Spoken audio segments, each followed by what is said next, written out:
This is a previously recorded episode of the IT in the D Show. The following program is intended for mature audiences. This is Max Headroom, and what you're about to witness is one of the most sinister-sounding intros to a trailer to one of the greatest epics ever. Just where do you guys think you are? The Library of Congress?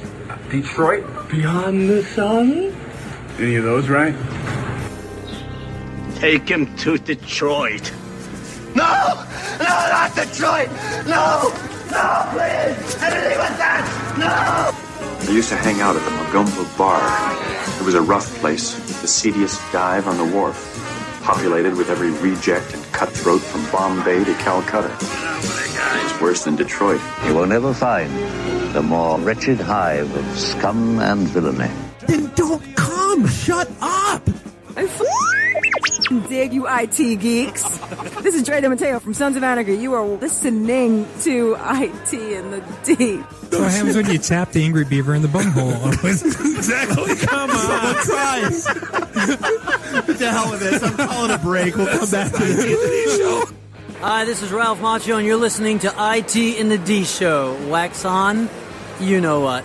Why would, Buick put their cars next to, the Bentleys? Why? That's not marketing. The alphabet. It's brilliant. What's up, everybody? This is Billy Zapcic. Sweep the leg. Listening to IT in the D Show. No mercy.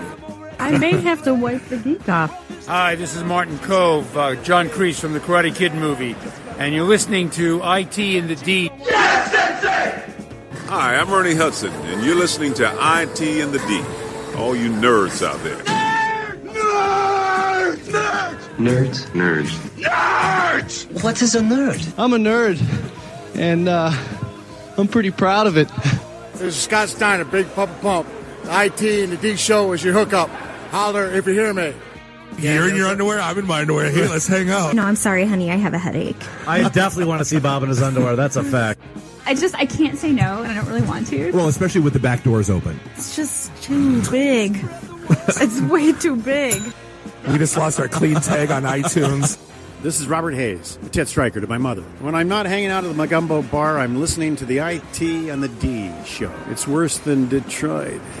Is there such thing as a meat hangover? I love my Monday meat stick. Hey, folks, this is WWE Hall of Famer Hacksaw Jim Duggan, and you're listening to the IT and the D Show. Tough guy.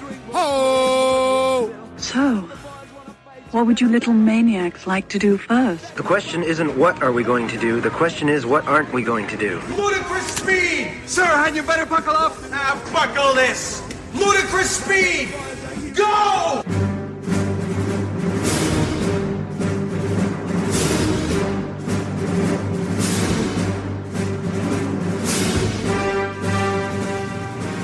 Thank you for joining us. Thank you for listening. This is the IT in the D Show. We are broadcasting to you live from the Detroit Sound Studios in beautiful Ferndale, Michigan. This is Bob, the sales guy, always hanging out with Dave, the geek. Nuri is on location, sitting on a toilet somewhere in Barbados. Yeah, how much does that suck? You go to Barbados and day one you get the flu. And not like the I don't feel good flu, but like the I want to curl into a ball and die Not flu-like symptoms. The flu. The flu, yeah.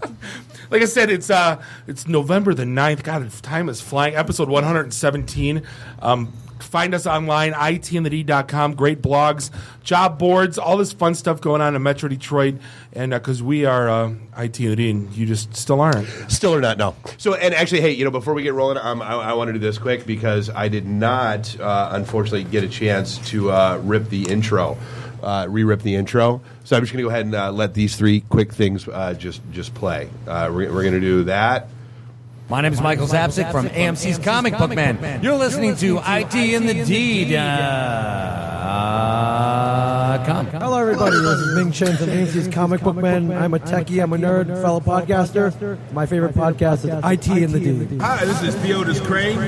You might know me as Big Tiny from AMC's The Walking Dead, or Cleveland Williams from The Starving Game. Probably not. You're listening to IT in the D. There. Now I'm happy. So we had a good weekend. No, just we got some great guests lined up. Actually, the next segment, we're going to be playing the interview we did with Ming, Chen, and Mike Zapcic from Comic Book Men. We got to hang out with them this weekend at Fantasticon. We also got a full studio. We got Scott Sabellico here from Savvy Digital, going to be talking about an Angels of Hope fundraiser this weekend. 80s rock star party. 80s mega party. I can't wait because we're going to be there. And then we also got the team here from Staymobile, Brittany, Stacy, and Frankie, coming all the way from Lansing to hang out with us. We appreciate you guys being in studio, and we'll get you in later one of the segments. But yeah, fantastic on wrap up. Actually, real quick, let's cover business, and then we'll dive into the shenanigans and hijinks. This segment of the IT show is brought to you by Braintree, our favorite friends. Developers around the world have embraced their software development kits, the easiest way to add secure mobile payments to apps and websites. No matter the payment type, they will accept it, and if they don't, they will figure out a way to. Apple Pay, Android Pay, that just changed from Google Pay actually to Android. PayPal, Venmo, credit cards, even Bitcoin. I heard there's ATMs and Bitcoin ATMs in Detroit. We'll talk about that later. But if something new pops up, they'll support it. It's the same payment solution that used by Uber, Airbnb, GitHub. You're using it already. It's just 10 lines embedded in the code. It scales. Integrating your app is easy as literally 10 lines of code, but don't take our word for it. Try out their sandbox. See for yourself at BraintreePayments.com/IT, lowercase IT, BraintreePayments.com/IT. Appreciate the support. All right, so now let's get into the shenanigans and hijinks from this weekend because, were there plenty of shenanigans and hijinks. So for those who don't know, so we went to Fantasticon. Like we have always attended cons, and from the intro to our show, we've always had a great time with the celebs that show up, mostly because we take them out and get them drunk, and that's what we do. This was no different. The only difference was that we were actually sponsors of this con, and we had a booth there. So it was like our first time having a booth, and we had a Podcast Detroit booth at the con. We had some phenomenal backdrops that everybody was commenting on. Got to give a nice shout out to John over at Fusion Marketing. Did an outstanding job on the backdrops. People were like, "Dude, those are like the coolest." And here's the best part of it: like nobody else had backdrops. Nobody like this. So Fantasticon on the little PDF map that they had of all the booths, there was pipe and drape between the booths, which is why I had backdrops done. And then we get there, and neither pipe nor drape were set up in where our booth was. And so like I found the guy that was running it. I'm like, hey, look, like I don't want to be that guy, but I'm totally going to be that guy. Like I had these backdrops done because we're supposed to be pipe and drape. What's the scoop? And he was like, he's like, that must have been a misprint. I'm like, okay, well, can we get pipe and drape? Because I have these backdrops. He's like, they're all out. Like, man, we went out and rented some just to cover the area that we needed. They ran out here. I'm like, well, we do happen to run a professional wrestling promotion, and we do happen to have pipe and drape. If I go get said pipe and drape, can we set it up around our booth and not really care about anybody else? So we were the neighbors in the neighborhood that puts up like the 20-foot privacy fence. Don't see what we're doing. You can't look in, and we stick out like a sword. Like, which booth are you? The idiots with the 20-foot tall pipe and drape running our booth. You guys are so cool. Right. But it had to be done. We had those up. We had shirts we were giving away, shot glasses we were giving away. Had a lot of the shows that came out. Halloween candy. That was the highlight of.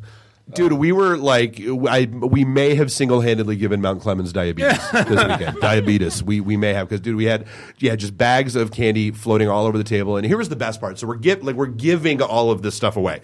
Like, take candy, we don't care. Take the shot glasses, we don't, like, they're free.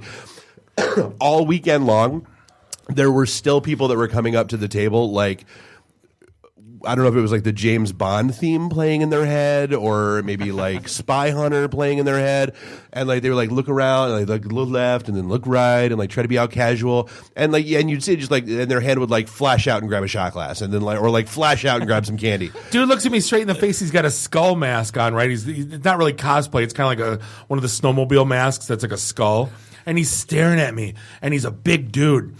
like I'm talking 350, right? And he looks at me and he looks left and right, and I'm staring right at him. And he grabs a handful of candy, turns his back, and runs as fast as he can. I'm like, what in the? Like, what were we going to chase you over a handful of candy that we threw out? But it was great. So Theo, Big Tiny from The Walking Dead. When we sat down with him, not really big anymore. No, he's not half the man he used to be. Actually, he's gotten into boxing and a bunch of other things, and he's more tiny than big. He's still tall. When I saw him, he's like 6'8", and when I saw him, I go, the heck is that? And they go, then I look at this promo picture, and I'm like, oh my God, I know that guy from Walking Dead. But he's like chiseled now, like he's doing judo, boxing. He got buff. Yeah, he did. He's got money.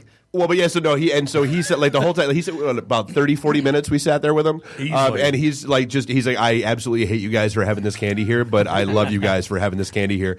And he was like, yeah, it was right towards the end when we were getting ready to cut off. He's like, yeah, my sugar buzz kicked in about 10 minutes ago. I'm starting to have a little trouble focusing. So can we wrap this up? So here's like after Saturday, we're like, where's the after party? There's always an after party. And they're like, there ain't none. So like now there is. So the guy, there's one of the Captain Fantastic guys running around with a mic. I go, give me the microphone, and I yell over the which loudspeakers. Which is hooked into the PA system at the con. At the Gibraltar Trade Center.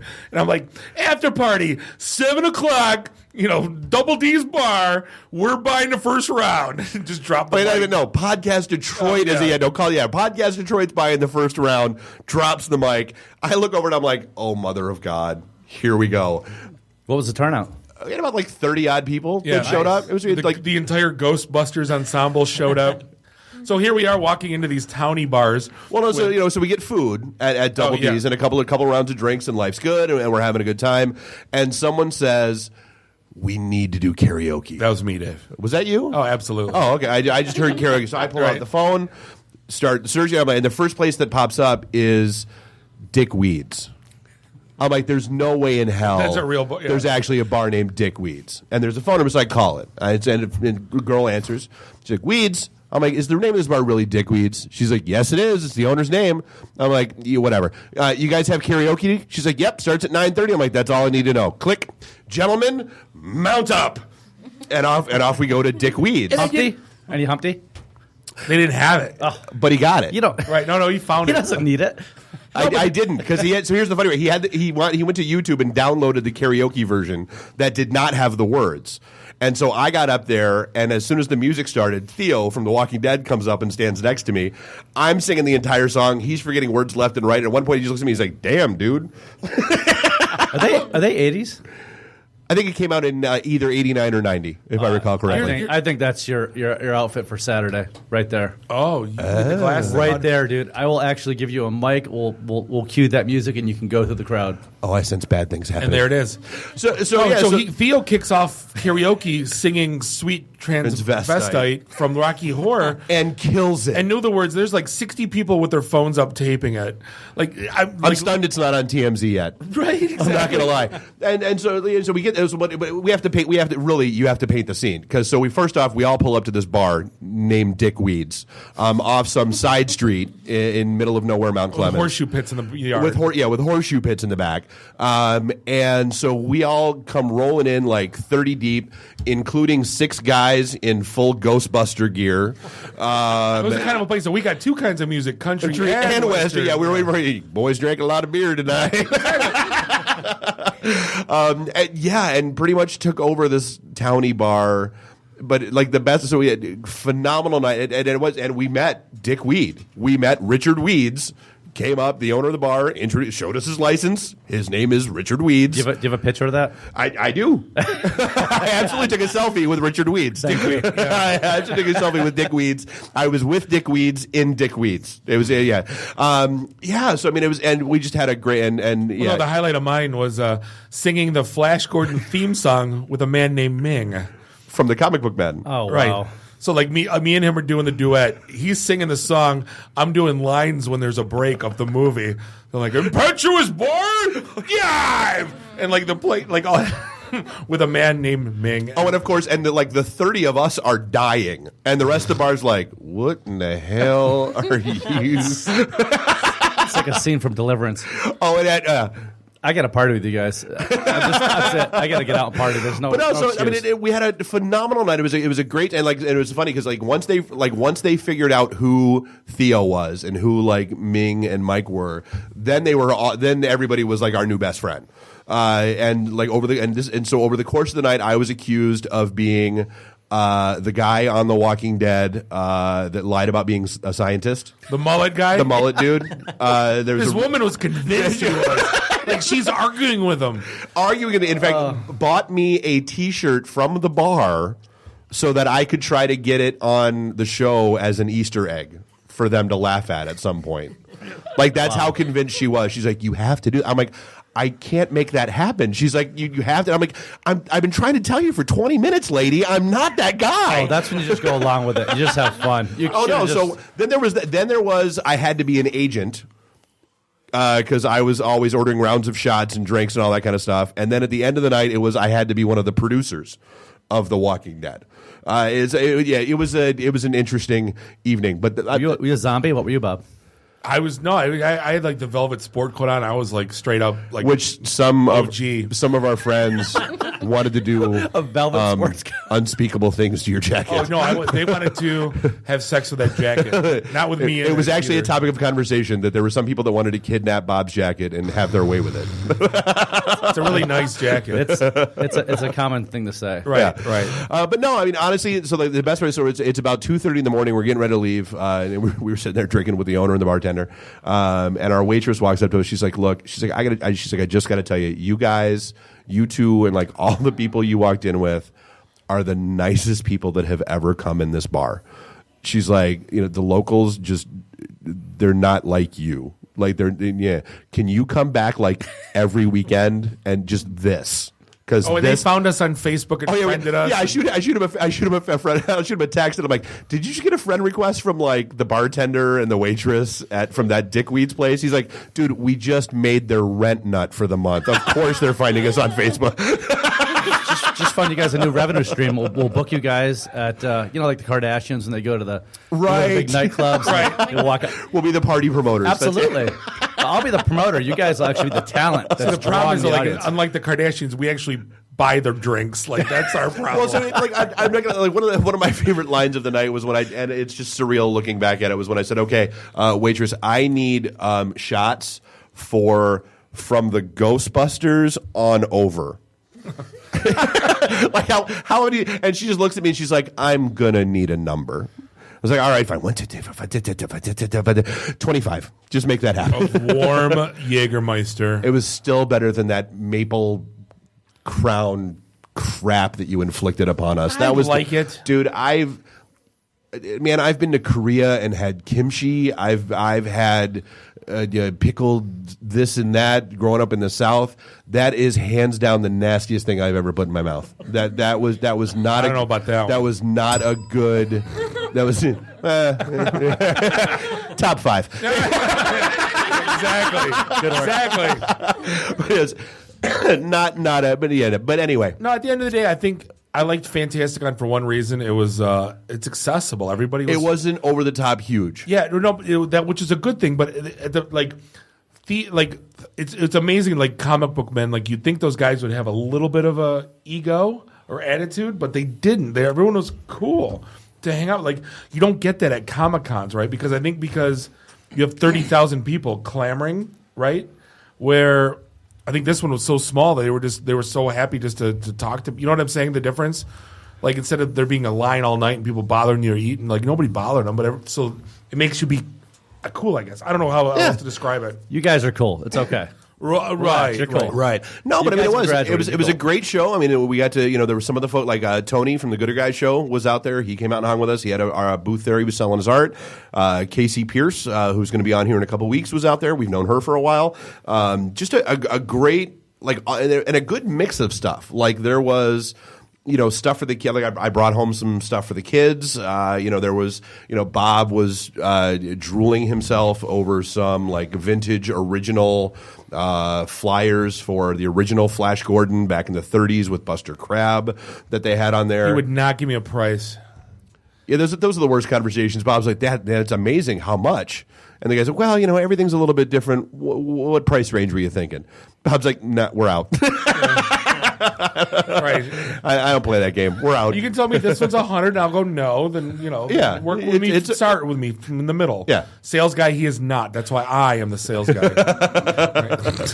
But no, and there were plenty of cosplayers walking around. There was the obligatory slave Leia. There were a lot of Deadpool, a lot of Harley Quinn, Poison Ivy, a lot of the usual suspects. That was the best. Again, speaking of, back to Big Tiny Theo, great guy. Let people dress him up all weekend long. At one point, he was one of the Ghostbusters guys, one of the taller ones, gave him their outfit, and so he was walking around in Ghostbusters gear for a while. Awesome. He didn't stick out at all wearing that. No. And for some reason, I never understood this. The Ghostbusters, there were like 10 of them at one point. They kept posing for pictures in front of the DeLorean and in front of Herbie the Love Bug, and not Ecto-1. Like, I didn't understand that. But that was a 79 Jeep Cherokee Ecto-1. That was not an ambulance. But still. But it was still, put a Ghostbuster logo on a white car, and all of a sudden it's the Ecto-1. All right, Yeah. You're not cool anymore. Stop. Right. But awesome. All in all, great show. Phenomenal. And then Sunday, we peeled ourselves out of our respective hotel rooms and made our way back to the con. Had another, and yes, again, just kind of a good, the Ghostbuster guys, as we were walking around, stopped us and just kind of, thanked us for, throwing an after party together, because they were just as stunned as we were that there wasn't one. That's kind of the cool stuff. We got our names out there in a good way for once. For once. I got a thank you note from the Fantasticon guys, actually. Yeah, we did. So I'm pretty sure we'll be back next year. Can't wait. Honestly, I can't wait. It was good. I liked it. I want to get into an argument that we had earlier. Shoot. And I want to expound on this. It didn't hit me. So, when you go to Facebook and there's sponsored ads, and it's always something kind of random, and it's never something that, like, oh my God, this is like for me. They know it's me. I keep every day since the story broke about the Volkswagen diesel emissions problem, right? There's been a sponsored ad about a VW TDI lawsuit. Sponsored ad in my Facebook feed. Like 4 days ago, it hits me like, wait, how the hell does Facebook know I drive a effing Volkswagen? Because you've posted about driving an effing Volkswagen. It's not me arguing with Charles about being in his Prius. How does that stamp that I own? And I never said I own a VW Passat TDI. Like, I don't write. I said I'm sure you've posted again. I am sure you have posted about owning a Volkswagen. I'm sure you've posted about diesel. Because I know you've gotten in those arguments before on Facebook. So I know you have. Facebook can get so granular. Say anyone that's posted the two letters VW together. It's it's all in a database, Bob. It's all searchable. It's all mineable. You are the product. But how do they know that I own it and I don't just talk about it? Educated guess. Shiza. See, you're trying to take the. I don't buy it. I don't know. I think it's because it attaches to my Bluetooth in my car, and that's what it knows what car it is. No, it doesn't work. It doesn't work that way. How? How does it not know? Because then it's not the permissions on your phone for Facebook. It's the permissions on your car. Because my phone shows up as VW phone. Because that's how you name it. I didn't name it. It named itself. It's the default. Oh, so your phone is sentient now? Yes. It's self-aware. Maybe it's not Facebook you need to worry about. Maybe your phone is trying to kill you, Bob. So you have no idea what I have to put that thing through. I wouldn't blame it. No, but I'm being serious. You mean to tell me? Hey, you know what? If you brought me into the bathroom with you every time you took a dump, I'd be trying to whack you out too. Just for that, I'm going to. Just because I argue with Charles about his Prius, and there's no way that tags me as owning a Volkswagen diesel car. I am absolutely, no way, dude. I assure you that if you look back, I'll tell you what. You know what? Here's what you can do. I will prove this point to you. We got Skype. Call Facebook. You can. I'll call Zuckerberg directly while I'm at it. You got his number. I'll Google up his digits. Tweet him. So you can. Here you go. You can download a copy of all of your activity on Facebook. Oh, for heaven, help us all. Why don't you go ahead and do that? You can open it up in a text editor, Yellow Pages, and search. And search VW. and see how many times you've posted it, and see in what content. Or hey, go ahead, send your Facebook activity to me, and I'll go ahead and search it for you. You see it anyway. It's not like we're not friends, right? And so but and then you'll see how many times you've posted about it, and because I mean, it's. An algorithm like ads like that is only as smart as the data set that they have. So I've seen sponsored ad posts. We can't get that granular when we like boost a post. Yes, we can. So listen, I was on the internet the other night on eBay looking for 80s stuff for the party on Saturday. Yesterday, I was on Facebook, and a sponsored ad came up from eBay with the stuff that I was looking at on eBay. Oh yeah, that's common. I'm used to that with Amazon.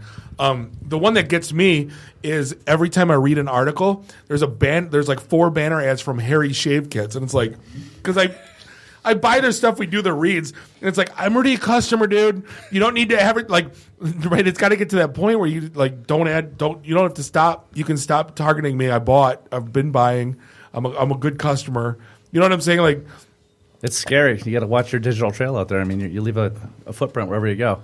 I think Dave's right. I'm going to side with Dave on this. Oh, yes. I think it's somewhere in your activity that you mentioned something and they picked it up and boom. Location services. See, yeah. You might have been at a dealership. Well, but see, and that's what I'm saying. Exactly. It's not your. Have you ever checked into the dealership? No. Why would I do that? Because you're the dork that checks in every time you go. You do worse than I do. Getting my oil changed. Grrr. I don't do that crap. It's like going to the gym and checking it. That's just stupid. Like you do every day until I yell at you so much. with selfie. Right. Of course. So here's one thing with Facebook. I found out that's kind of I tried to attach an imager picture to the Malcolm Ross and Miu chat. Right. And it said it's forbidden. Right. And an article. Like Bitly. Yeah. Yep. So an article came out that if you type in tsu.co in Messenger, you can't type it. Facebook's erasing them from the archives. It's supposedly a new social network that's coming up. Like YouTube is sharing ad revenue with the users. Okay. So it's sue.co. They've documented now over 1 million instances where Facebook has, removed it from the archive, sir. I'm doing episode 3 if you haven't figured it out. But they're erasing it. And they're not acknowledging that exists. And they came out publicly and said, yeah, Facebook doesn't want us to know doesn't want anyone to know we exist. Yeah, I read that. So I haven't even tried it yet. But if you type it in a messenger, send me one right now. tsu.co. Apparently it won't let, or tsu.co. Here comes great radio as we all pick up our phones and load the chat and type in tsu.co. Send. The content you were trying to share includes a link that our security systems detected to be unsafe. See? tsu.co. Please remove this link to continue. It works. See? But think about this. So, like, they don't. It's apparently it's like a vote.co where it's to Reddit. You know what I mean? They're building they're trying to compete directly with Facebook, and Facebook doesn't want them to exist. Well, but here's why. And I guess here's my question, because this is why they banned Bitly. They banned Bitly because people were encoding viruses and hiding them behind Bitly links. Yeah, I get that. That makes sense. So, Imager doesn't make sense to me why they would ban that, other than being like booby pictures or something. Well, but do you know that tsu.co, like, that's really all they do, and it didn't used to be something else that still has them banned? I guess that would be my question. No. Apparently, because it's a social network that shares ad revenue like a YouTube, that apparently pissed Facebook off. That's what I read. Okay, well, so I just did a quick search on tsu.co. Okay, enlighten me, because I don't know. And like the first things that show up is TSU a scam?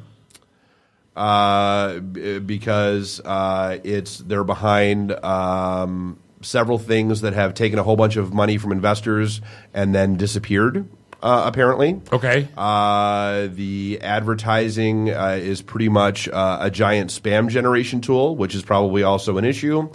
TSU appears to be a Ponzi scheme, pyramid scam, MLM marketing That's thing. the share revenue portion. Yeah, there you go. See, I'm on the site now. It's an invite-only platform that rewards social activity for all users. So I'm not going to lie. It's probably the kind of thing where they've seen enough complaints and enough badness come out of it. Yeah. That I mean, that might be TSU's spin on it. That Facebook just doesn't want you to know about us. Whatever, Skippy. No, yeah. Oh, you know why? Because because now you got everybody going, hey, join this and get revenue, Exactly. Then you're every Jason Shane on the planet going, hey, would you like to make extra money to send out cards? No, it's you got me. I didn't know what it was. I didn't know. Like I just said, okay, share ad revenue. It's kind of like Amway. If you go, well, don't you want to get paid if you're?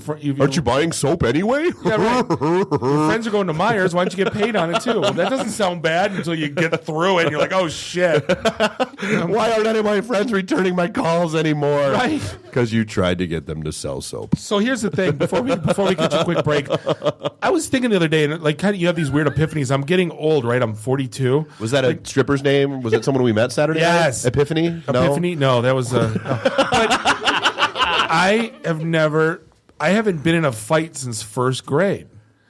And there's an app now that can help me change that. Rumbler. So instead of like Grindr, where I can go have gay sex, there's an app where don't isolate that. I'm gonna kill you. Oh, you suck. I hate you. Why do you know that?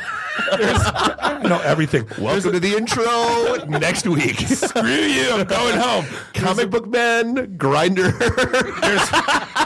There is a app called Rumbler. I hate you. Where people like let's get ready to rumble. So, Scott, let's say you're mad right now because you're like, whatever. Life is like, instead of going to the gym, you go, I just want to fight. And then some dude sees you and go, you look like a DB in that hoodie. You're like, let's go, dude. And you go pick an Arby's and you guys fight in the parking lot. like that exists. It's a Fight Club app. I love it. But here's the thing. It also announces it. So if like Petey and Jimmy want to go fight, it'll announce it, and then everyone can periscope it. Tweak versus Craig. Right, exactly. And then you could get a crowd and watch them beat the hell out of each other. We'll meet you by the bike racks. Oh, I'm telling you. I want to go and watch. Oh, you know what I'm going to be? You're going to be the ring announcer? I'm going to be like the Meatloaf guy from Fight Club. You're going to be the official Rumbler ring announcer is what you're going to be. And in this corner, crush it! The stuff that I learned on this show, this is awesome. I'm gonna do this for sure. I want to periscope you get in a fight in an Arby's parking lot. I think that'd be freaking amazing. Done. You're welcome. Right. And there's our revenue model. Yeah, exactly. I want 20%. Sponsors, everything. Oh, we can run numbers like. Oh my God, you kidding me? This is great. It's kind of. Oh, this is so good.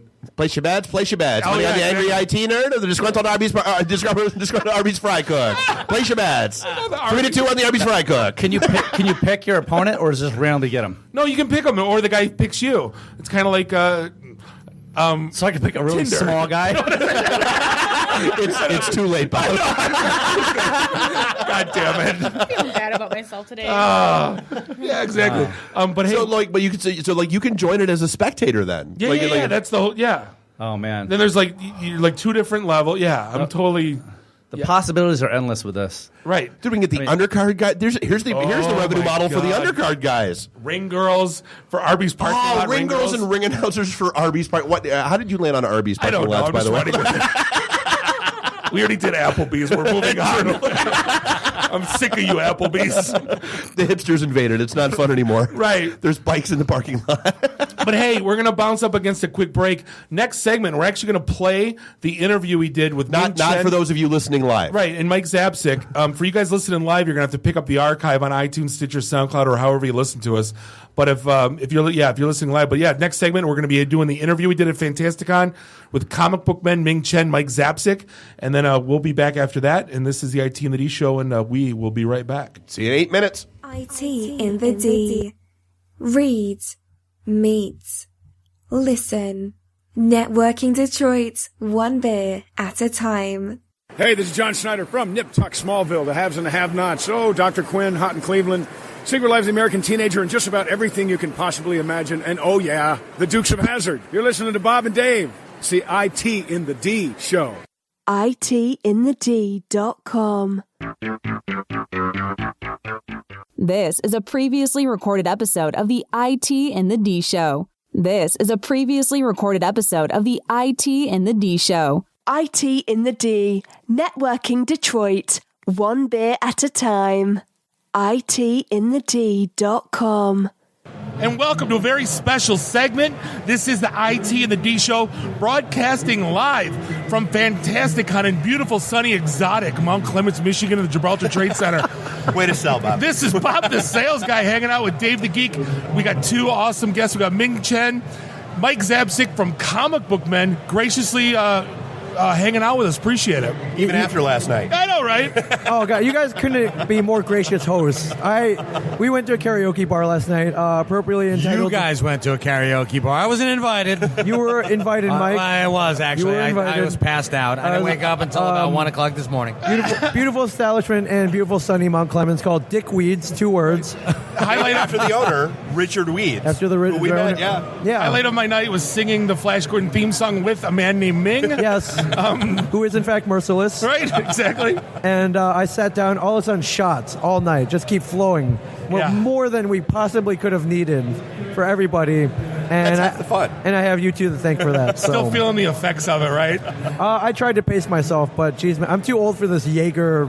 I was like, you were doing Jaeger? Yeah. Oh, no, that was a better, Captain Jackass over here was ordering the Maple Crown. Yes, also classy. Like maple syrup death in your mouth. Oh, yeah, great. All right. I liked it. It was yummy. I liked it too. You have great taste, my friend. Yeah. But it is an honor to be here on IT in the D. No, I appreciate it. So, I mean, you guys, we just sat with your panel, and it's a pretty amazing story. It's like you guys are doing, like you're still being kids, kind of like us, goofing around. And That's what it is. Yeah, and you get to be paid for it, and you get to be on TV for doing what we did as children. Yeah. Well, I'm not not jumping my huffy over no, right. garbage cans anymore. But hey, although nobody's asked me with to enough do that. Jaeger, Yeah, you never tell. Yeah, you know what I am jumping is that little remote control BB-8. I broke down and bought one of those. I made a little obstacle course, like little ramps for the jump head. over. How can you lose the head? Oh my God! I have a 2-year-old. That's it's gone. Yeah. Is it? Did your 2-year-old eat the head? I don't know what happened to it. They must sell replacements. You'll find You'll it be in about fine. 7 years. You move the couch, it's there. Yeah. There was the night of had 15 9-year-old girls on the living room floor, and the BB-8 became the thing. It's gone. Oh my God! The Whoa. BB-8. Right, exactly. Wow. Well, at least you're teaching them right. You're indoctrinating the 15. We went bringing them up properly. Yeah. I sat them down 6 nights in a row. Lights off in the entire house. Right. TV on 30. Everyone had a bowl of popcorn. We went 4, 5, 6, 1, 2, 3. Dave says I shouldn't have went to 1. No, proper order though. You went the proper order. Yeah. I applaud you for that. Oh, you had to. And you do have to show them the prequels to show them how not to do it. To show them. See, I'm still a fan of machete order. I like the 4, 5, 2, 3, 6. I like that. I like that as well. I'm a fan. That's good too. I just insist that. Well, we all have kids now, and that was a big question. You show them episode 4 first. Oh, you show them episode 1 first. No, you got to go with 4 first. You can't ruin the look on their face with the no, I am your father. Yeah. You can't ruin that. You Not can't. Luke, right? That's a big. It's no. That's I no. am your I am. father. Right. Yeah. No, that's like we talk about that on our show, like the whole Berenstain Bears thing, that whole conspiracy theory about alternating universes colliding, and then also the whole thing. Have you heard that one? No, the Berenstain Bears. How do you spell Berenstain? The Bears. BERENSTEIN. No, it's AIN. Stain.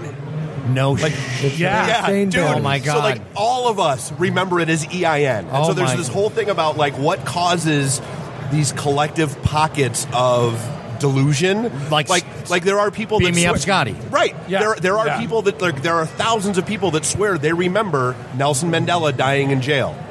We all know Mandela did not die in jail, but there are thousands of people who swear they remember seeing the news reports of Mandela dying. And with Berenstain, how does that happen? I don't know. And my God! So we love So they think the there's a mind collision blown of stuff. all parallel universes where one universe was Stain, one was Steen, and then all of a sudden revisionist history and everything gets rewritten. Right. It's like you can't find anything. Continuity cleanup. butterfly effect. That's what it is. Yeah. Actually, let's call it continuity cleanup. How about that? So that's what it These oh are my all God. just glitches in the Matrix, my friend. Exactly. Right. They're all just glitches in the I'm looking Matrix. behind you. I'm like, yeah. Yeah.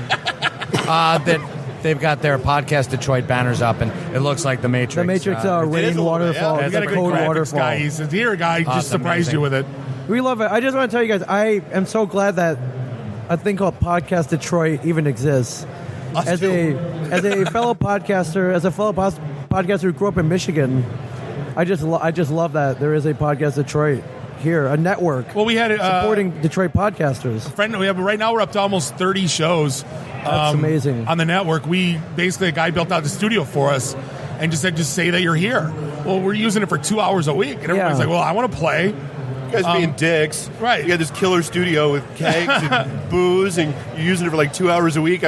I want to do a podcast. Let me do a podcast. Dude, it's like the ultimate man cave. Oh, our studio is pretty sweet. I wish you guys were hanging around. I'd love to bring you guys over there. Well, so you're just saying there are podcasters coming in and out at all hours. Oh in yeah, the studio. We got shows running 7 days a week out of the studio now. It's crazy. All right. God, that has always been. Congratulations, man. Yeah, that's amazing. Fun. It's fun. It's kind of been sort of a dream. I mean, we kind of have that same setup. We podcast in the back of the Secret Stash. And we have 3, 4, sometimes 5 shows coming in and out of there a week. Awesome. Right. But I would love to have a studio. Yeah. And I would love to encourage podcasting there. Maybe, hold classes, maybe charge by the hour for people who can't have their own space. Yeah, I wrote a blog. We usually God, that would be cool. We started off as a little community for the IT industry, and we wrote a blog series called "Don't Be That Guy." It was just kind of us, like instead of saying what to do, we'd say what not to do. It's kind of our backwards way. We wrote how not to suck at starting a podcast, and we said we never listened to them before we started them. Yeah. We listened sparingly, right? And we said, hey, we're not experts. We don't know what we're doing. But this is what worked for us. Right, this is what we did. Like, if it works for you, great. If it does, do whatever you like. Doesn't go screw yourself. Right. Yeah. So, or try it like us. Dude, we Trial and failed error is every the way you can fail. Sure. And I'm sure there's still some we haven't stumbled on yet. And that's what part of the fun is. That didn't work. Next. Yeah, because you're going to do, hey, we're going to have a systematic, here's our ABCs of what we're going to podcast about today. And you always go off script every time. Oh, we walk in every Monday night, we walk in with like a list of about 30 topics that we want to get through in a 2-hour show. If we make it through 6, it's because something's gone wrong. Well, the Berenstain Bears, when that broke, we talked about that for like almost 40 minutes straight. When did this come about? Because I had not about heard a month of it. ago. Really? Yeah, it was fairly recent. There was that, and then there was the Jar Jar Binks is a Sith Lord. Yes, series. I heard about that, and I'm like, that's and you read it freaking and you're brilliant. like, it's perfectly logical. Why wouldn't it be? Yeah. And then that's what I'm hoping in episode 7 that Kylo Ren, slashes his helmet off, right, in an epic Jar Jar lightsaber battle, Binks. Jar Jar. and it's Jar Jar, and I stand up and go scream bloody hell, yeah! And the crowd boos. yes, no. Right. I'm so torn right now. It's half brilliant, half suck. Why, JJ, why? Because I know everyone would hate it. That's probably one of the reasons I would like it No, so much. Man, it's not true. That's possible. That's not probable. I love the whole. I mean, here's the thing: you guys are like the ultimate fanboys. Do you get like at cons like this? Are people trying to one up you, or they just want to take knowledge from you, or what? Is there just a little bit of the knowledge thing? One up us? Almost never. Okay. Because I mean, we work for Kevin Smith. Right. How are you going to one up me? Right. Yeah. Unless you work for J.J. Abrams or Joss Whedon. Right. Unless you were in Star Wars, it's going to be tough to. Yeah. Speaking of Kevin, I went to saw the one night with Kevin Smith when he was at Windsor Comic Con. Yeah. 4 hours. Yeah. He didn't breathe. Yeah. Like 9 o'clock, I sat down and we left at 1, and I go, "Holy shit! It's 1 in the morning." My buddy looks at me. I go, "Nobody got up and peed." Nobody got. You don't want to miss anything. No, it was, and he didn't breathe. I go, "The man's not human." He seriously didn't breathe. Insanely entertaining. Yes. I'm like, how the hell? Well, he talked about podcasting forever. He did. Loved it. Yeah. Loved it. It's a superpower. I'm telling you, superpower. he podcasts constantly. Even when he's not podcasting, he's podcasting. I took it home because one of his big takeaways was, this is your shot to just have your voice be heard, even if it's only for 2 people. Sometimes we call it farting in the wind, right? Where you just, it's some, you know what I mean? Just recording just for sake of recording. But at the end of the day, it's kind of empowering. Like, the one, he said a story with, somebody's recording with his father. Yeah. He goes, he's been able to keep that library forever. When his father's gone, you have that. He'll have it. Not only that, but his kids will have. I heard my father and grandfather podcasting and just talking back and forth, and that's essentially what we're doing here. Is we're talking back and forth. You know, whether or not you enjoy my company or ultimately, if you're like, wow, that really sucked, you can always hit the dump button and I'm gone. Yeah, we'll just edit that out in post. Sure, of course. And then we don't. Story of my life.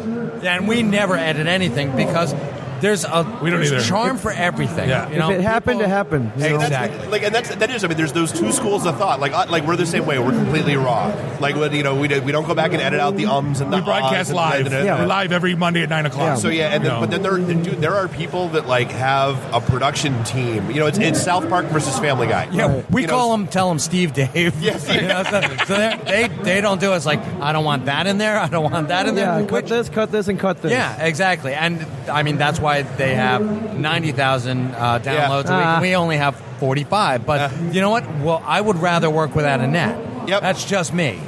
And that's just the way that we go. You're more you. Yeah. Well, that's the thing that's tough for us because we signed with Midroll, right? We're next to Smodcast on the list of shows. Oh, okay, cool. And doing the reads now and having to be professional is hard. Yeah. You know? It really is. So FanDuel comes on, and I'm sorry, I'm not going to let this go without saying it. Fantasy football is Dungeons and Dragons for guys who used to make fun of people who played Dungeons and Dragons. Yeah, now there's just money and sports involved. Yeah, seriously. Same thing though. If FanDuel, you should try this with the X-Men and the Avengers. Why not? Right. So who's your favorite? And have them fight Ultron. Why not? Well, that's what did Nuri say? He's like Tom Brady with a plus 15 charisma. You know? Right. Yeah, pretty much. So, I mean, that's a good question. So how much time do you guys spend in the studio on a typical week? Like, whether it's for the show or your own stuff. I mean, how intensive is this? It varies, but we can go up to 4 shows a week, depending on. We do a show called ISO Comics, which was great. Show about comics. Record it in a comic book store. Do it live. And we do it live. So while the comic store's open. Yeah. So we have to rein in the F-bombs and can't. Yeah, there can be little kids in there. So we do a morning type show where we just BS about anything. It's me, Ming, and gentleman Mark Costello, the Good Time Fellow. Okay. Give him a little shout out. Yeah. And, we do that. It was originally this morning show. Now they're retooling, so we're going to take it on the road. So because it's too good not to. Why not? Exactly. We have too much fun doing it, so we're going to keep it. Well, I think that's the most important. It has to be fun. We're what 116. This will be 117 tomorrow night. Okay. It's still the fastest 2 hours of my life every week. Yeah. We sit down and then I'm like, how are we already? Why is this over? Yeah, and I'm not drunk. What's going on? Well, we're sponsored by Falling Down Beer Company, and we have kegs in the studio. So they are falling down drunk. Right. Oh, so even better. See, here's the thing. The one thing that we figured out was if we're just us, it's this is no different. The stuff we argue about and talk about is no different than when we go to the bar. Right. And the stories we tell, and there's nothing different. We don't need to write notes. There's nothing to write because it's there. Yeah, and it'll start flowing. The more you do it, every now and then it helps with guests. Oh, guests carry us. Cause once in a while, I'll be playing Clash of Clans. Can we go home? And he'll yell at me. But that's again part of the show. That's what happens. Yeah. That's what you do. Well, it's good to have that other third party in there. You don't know where the topics are going to go, and just bring something new in. It's great. Yeah, I mean, what we settled on was what do IT guys talk about at the bar? We talk about Star Wars more than we talk about standing up a server. And optimizing sequel crew. No, that's no.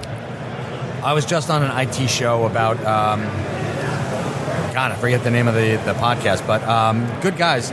They were talking about how IT influence. We're all part of the same global nerdity. Oh, God, yeah. So, you can talk about different operating systems and blah, blah, blah, but then you bring it back to Star Wars. Windows versus Linux. Yeah. Star Wars versus Star Trek. Exactly. Right, Rebel Alliance versus DC. Yeah, Rebels or Imperials. Yeah. Well, we're at a great point in our lives where we don't have to be shy about it. Yeah. Right? No. Revenge of the Nerds has come full circle. Exactly. Nobody wants to be Stan Gable. Everybody wants to be Skolnick right now, playing a hot cheerleader. It's true. I still want to be Stan Gable. Come on. Who doesn't want to be? I was more an ogre Ted guy. McGinley. Right. I always wanted to be him. Blonde hair, the whole 9 yards. Every show he touched turns to feces, but that's another. That's another. Oh, you kidding? That's a misnomer. That's another. That's a. Topic for another pod. Yeah, exactly. Married with Go a whole Children show on. went on for 10 years. I mean, he had whole treaties. It's like, this is why I'm not the patron saint. Have you watched Married with Children lately? They're playing reruns. That show is hysterical. It is. It works on so many Have you levels. heard apparently that they're bringing it back? Stop. No, there's a reboot with Bud as the dad. Stop. That's where to go. Wow, he's getting Yeah, I heard he was working on that. So yeah. National Lampoon's Vacation. Well, the Rusty is the dad. Stop already. Yeah. And yet, And not it's Ed Anthony Helms. Michael, It wasn't even not Anthony Michael Hall. What? He's still alive? What's wrong with you? Good talk, Russ. Good talk. We just saw a pop vinyl figure that was Farmer Ted from 16 Candles. I'm like, how obscure? Like, I need the flow chart. That is I need that fantastic. flow And that chart guy's getting a brings you paycheck. to make pop vinyl figure. That dude at Funko is sitting there going, I'm a friggin' genius. He's like, I've got it knocked. Look at that. There's an entire wall over there, and that's not even like 1/quintillionth of their... Yeah, and yet they do Farmer Ted, and yet not Molly Ringwald. Like, how do you know? And Because but there's some perv out there that's going to take Molly Ringwald's character and turn it into a blow-up pop vinyl. What was it? Carrie here. Fisher when she did her one-woman performance show. Yes. And she did the whole, thanks for this, George Lucas, and like from the ceiling lowered down the Princess Leia slave bikini sex doll that was only sold in Japan. Oh my God! No. Did she get at least a little taste? Because if she didn't, apparently, I'm hoping she did. But she was like, she's not really sure. I forget how she said it, but something like, she's not sure it was worth it in the long run because of the damage to her psyche. Wow, I don't know, because she could actually go and it's like, what's it like to make love to myself? Right. There we go. Questions we all ask. Wow. Right. I figured that one out when I was a teenager, but I'll just leave it at Postcards from the over edge. that. Right. Postcards from the edge, indeed. So how have you guys liked this con? I mean, and so This like, is- what's on deck that we haven't got to that you guys have coming up? This is so old school that I love it. I mean, It is. It is. We've got did you tell everyone we've got a gun and ammo show on the other side? No, absolutely. We should be screaming that out to the Now, rafters. so here's they're like really ridiculous price. So the gun and knife show is over there. Right. So that means that the booth that's 30 feet away from us can't sell beer because the gun and knife show is right there's a there. proximity. But right there on the other side of that wall 60 feet is a away. full-service bar with liquor and beer Fantastic. that you can buy whatever you want at and just Right. walk right back in with. Good deal. Great. Just one of those logic and makes my head hurt. I'm God telling you, bless you, flowcharts, Michigan. man. We're going with God that. bless you, Gibraltar Trade Center. Right. So we saw you were giving away hot sauce at the panel. Yes. How in the world, like hot sauce business? Talk to me about that. Hot sauce. I used to be a chef. Okay. I was a full-service chef. I'm classically trained. Okay. Culinary Institute of America, the whole 9 yards. And I was screwing around making hot sauces, and I would bottle them for friends. And then my wife says, "What, Michael? Why don't you just, sell this stuff?" And I'm like, "Nah, nobody wants to buy it." So I'm taking it around to gauge how people like it, And they're loving it. and they're loving it. So Great. we were selling the VIP package, and Ming came to me. He's like, "What do we give as an incentive?" Little bonus. Why don't I give a little bonus? Yeah, why don't we do a little something special for him? And I said, well, I'll make up a special reserve hot sauce. So I did, and now we're giving them away with our VIP packages and selling it at the table. And I don't know, we'll see how it goes. I think a little of this was predicated. A couple years ago, we get this box in the mail at the store. We open it up. Inside is something called Jason Mewes hot sauce. Oh yeah, And we're like, what the hell is this? What? And they wanted us to sell it. Mewes had teamed up with some hot sauce company. To slap his name on Slap his something? name on a hot sauce. anything, really, And but but it sold. Yeah, We sold every out of it. bottle. We sold out of it. And we're like, well, shoot, man. And we actually asked Walt Flanagan, the manager of the store, like, should we get some more of this? He's like, no. I'm glad we sold out what we did. Yeah, let's not push our luck. Yeah, exactly. But I think that actually mine is, I'm a hot sauce fan. I love the look of bottles of hot Bob sauce. is not. You're not? Medium. Medium? Yeah. This is not really hot It's sauce. flavorful. It's flavorful. It's really good. That's what I'm going for. I like sriracha. I like Frank's. Then you'll like I put this. Frank's on every. Yeah. I believe you'll like this. Okay. You put that shit on everything? I do. All right. I do. But yeah, so I'll give you a bottle, and you tell me how you. I will. I will tweet you at. Okay, yeah, you let us know what you can tweet think. me at Michael Zapcic, and you can tweet this guy over here at Ming Chen 37. Was there MING. 36 of them? Yeah. Yeah, or 36 is like a Leonard Part 6. Right. Yeah, well, we try not to talk about Bill Cosby too much anymore, but why not? Yes, there are 36 other Ming Spaceballs channels. 3, the search for Spaceballs 2. Yes. Right. So, guys, seriously, appreciate the time. You guys couldn't be more nice and accommodating. Absolutely. It's refreshing at these things because once in a while you'll meet an Andrew McCarthy who's completely ruins your whole entire I guess con Andrew experience. McCarthy ruined your con experience. Oh, no, he was just a butthole. Was he? I was so 10th angry. degree. Dude, our goal at cons. Excuse me, 1 second. Andrew McCarthy, the Weekend at Bernie's. Oh my God, that's it. Blaine. Yeah. From no, well, for me, it's Heaven Help Us. Yes. There you go. So and he's like sorry, I got distracted for a sec. Slave Layer walked by everybody. Slave Layer. Yeah, right. And so he was just he wanted to talk about his 2 Law and Order SVU appearances from last year. Didn't want to hear about Weekend at Bernie's. Didn't want to hear about Pretty in Pink. Didn't want to talk He to put anybody. a blockade around it because people walk by and take pictures, kind of like what just happened here. No, we've seen and that he before, put a wall sure. up and put a huge handwritten sign, no pictures. Oh, just complete, Wouldn't come on, talk to dude. anybody. It's It's like 40,000 people at this thing. It's not like, Don't be a tool. You're not Norman hell's wrong Reedus. I with hear you. Okay. Well, no, you should. I don't want to say you should be appreciative, but you're out here. But you should be have fun appreciative. with No, it. you should be Have fun appreciative, with for it. God's sakes. So Billy D. Williams tried to have us thrown out of Motor City Comic Con about 5 years ago because a buddy of mine brought in a Colt 45 bottle and wanted him to sign it. And he Why was wouldn't you want that? belligerently, kiss my ass, I'm not signing that, tried to have the security guys throw him out. Now, here's the best part. Flash forward 2 years later, Billy D. Williams is back at Motor City Comic Con with his own table of Colt 45 stuff that he's signing and giving. Of course he is. It's what the people want, Billy. Here's your $40, sign whatever they put in front of you. It works every time. Yeah. It does. But yeah, Ming, Mike, appreciate your time. Seriously, you guys couldn't be more. This is the IT in the D show, and we'll be right back. IT in the D, Networking Detroit, one beer at a time. ITinthed.com. This is a previously recorded episode of the IT in the D Show. Welcome back. This is the IT and the D Show, episode 117. We are hanging out in the Detroit Sound Studios in beautiful Ferndale, Michigan. This is Bob the Sales Guy, always here with Dave the Geek. Nuri the FNG is on a toilet in Barbados. Catch us online, itinthed.com. Give us a like on the Facebook /ITND. Follow us on the Twitters. He's probably cursing our name right now. /ITND. And we are proud to be part of the Podcast Detroit Network. We had damn well better be. Because, it's ours. Hey, we didn't talk about it. I feel like we have to, just on the line of business. So we have our event coming up next Thursday night. At Blackfin, back room, 5 p.m., usual start time. One of our casual networking events. Should be a good crowd, good turnout. And then our December event, the charity fundraiser thing that we do every year, is going to be on December 10th. That will be at Falling Down at 10 and DeQuinder in Warren. And as always, we are sitting here drinking beer from Falling Down Beer Company. So give them a shout, give them a like, and come out and join us on December 10th. Yeah. So just do me a favor. Let's talk money real quick.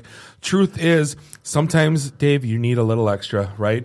And sometimes the banks are not the easiest to work with. But I'll tell you who does. If you ever heard of Avant, now you have.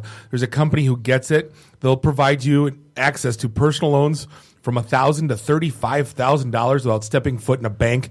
You go to avantoffer.com. $35,000. That's what I'm saying. Avant is AVANT offer.com. Check their rates. It's risk-free. No, it does not affect your FICO score. Applications in minutes. The funds could be in your account as soon as tomorrow. See how easy and convenient it is. Borrowing through avantoffer.com. They'll give you a $50 Amazon gift card if you make your first payment on time for this offer. So check your rate risk-free. Go to avantoffer.com. Enter promo code TRUST, TRUST. That's Avant, AVANT, offer.com. Promo code TRUST. And here's the, I want to do this real quick. This is one of those bank reads. Do you remember the real estate ads and all that? Ready? Loans made by bank. Funds generally deposited via ACH for delivery next business day if approved by 4:30 Central Time, Monday through Friday. FICO scores are registered trademark of Fair Isaac Corporation. Amazon is not a sponsor of this promotion. Other restrictions apply. See website for details. You like that? Wow, you were kind of like the micro machines guy. Nailed it. Nailed it. So hey, we like I said, we got a packed studio, and we're lucky enough to have the team for Staymobile. We got Brittany, Stacy, and Frankie all in the house. Been hanging out with us since. I feel like we're introducing the cast of Grease. Or BBD, Michael Bivins. But hey, guys, we appreciate you guys hanging out and hanging out with us in our studio. Well, and you solve a problem that, okay, we're geeks. Technology, bad things happen. Phones get dropped, computers get water spilled on them, wacky mayhem ensues. And that's where you guys apparently step in. Yes. So, talk to me about Staymobile. What's the scoop? Sure. So Staymobile is a retail storefront. We've got 6 locations in the Michigan market, and we fix everything. So that's kind of vague, but we can fix cell phones, laptops, tablets, iPads, smartwatches, video game consoles. If it's something we can get parts for, we will fix it. My father-in-law's VCR that's still blinking 12. Can you do something with that? No, it's not retired. My 11-year-old, when she was like 8, I bought her an iPod, and it was like her crown jewel achievement as a geek child. And second day of owning it, she drops it and shatters it, and you would have thought she lost her puppy, right? And the process sucked. I'm like, where do I go? I don't know what to do. Right. And I went to Google Rochester Hills, break iPod. You know what I mean? So I guess walk me through the process, because I was not impressed with what I had to deal with. If you find the head, maybe they can fix your BB-8. Oh my God, I lost the head for the BB-8 droid. I'm devastated. No, but seriously, walk me through the process of how what happens when I break device and how do I get it back? Yeah, so we fix all devices 9 times out of 10 same day. And same day? Yes. Same day. Most of What? the time, yes. See, it was like a Usually 3. within an hour if we have the parts. Yep. It's like Martinizing. Yeah. What is Martinizing? Who is Martin, and what does he do to my clothes? And why does it only take an hour? No, I'm being serious though, because that process sucked, and it was gone for a week, and she was having withdrawals. You get a problem with your Wii U. They want you to send it back to Nintendo, and it's like a 6-week turnaround. No. Yeah, so it's all about convenience with us.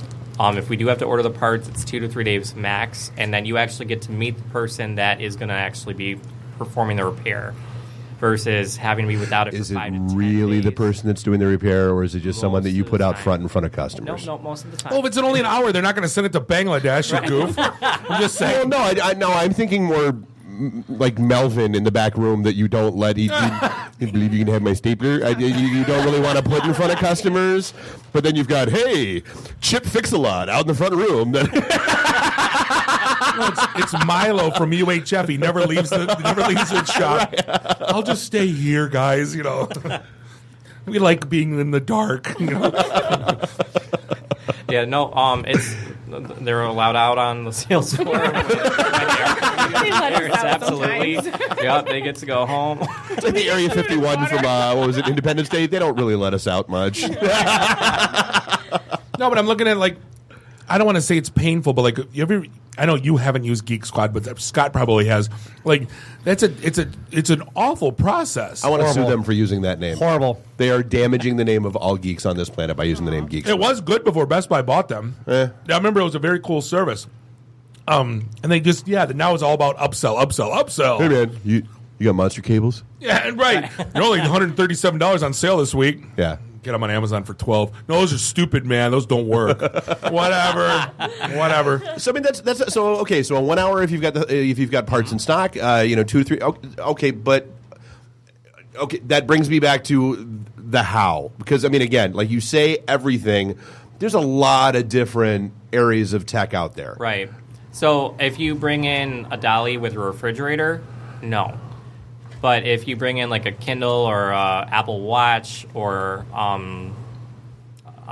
realistically anything, a video game console, we've done a lot of those. We're starting to get into some software stuff in some of my locations up here. So I mean, realistically, if we can get the parts, we'll fix it. See, Dave, I'm always working on tinkering with business plans, and we've rewritten more business plans. I love it so far. Here's what would make this the best around: drones, Uber. Or I was going to go drones or Uber. Uber comes, you give broken device. Uber comes back, gives you fixed device, and you don't have to talk to anyone. Don't see anyone. You give them a credit card, right? can I do this, or is it? Do I have to come in and talk to somebody?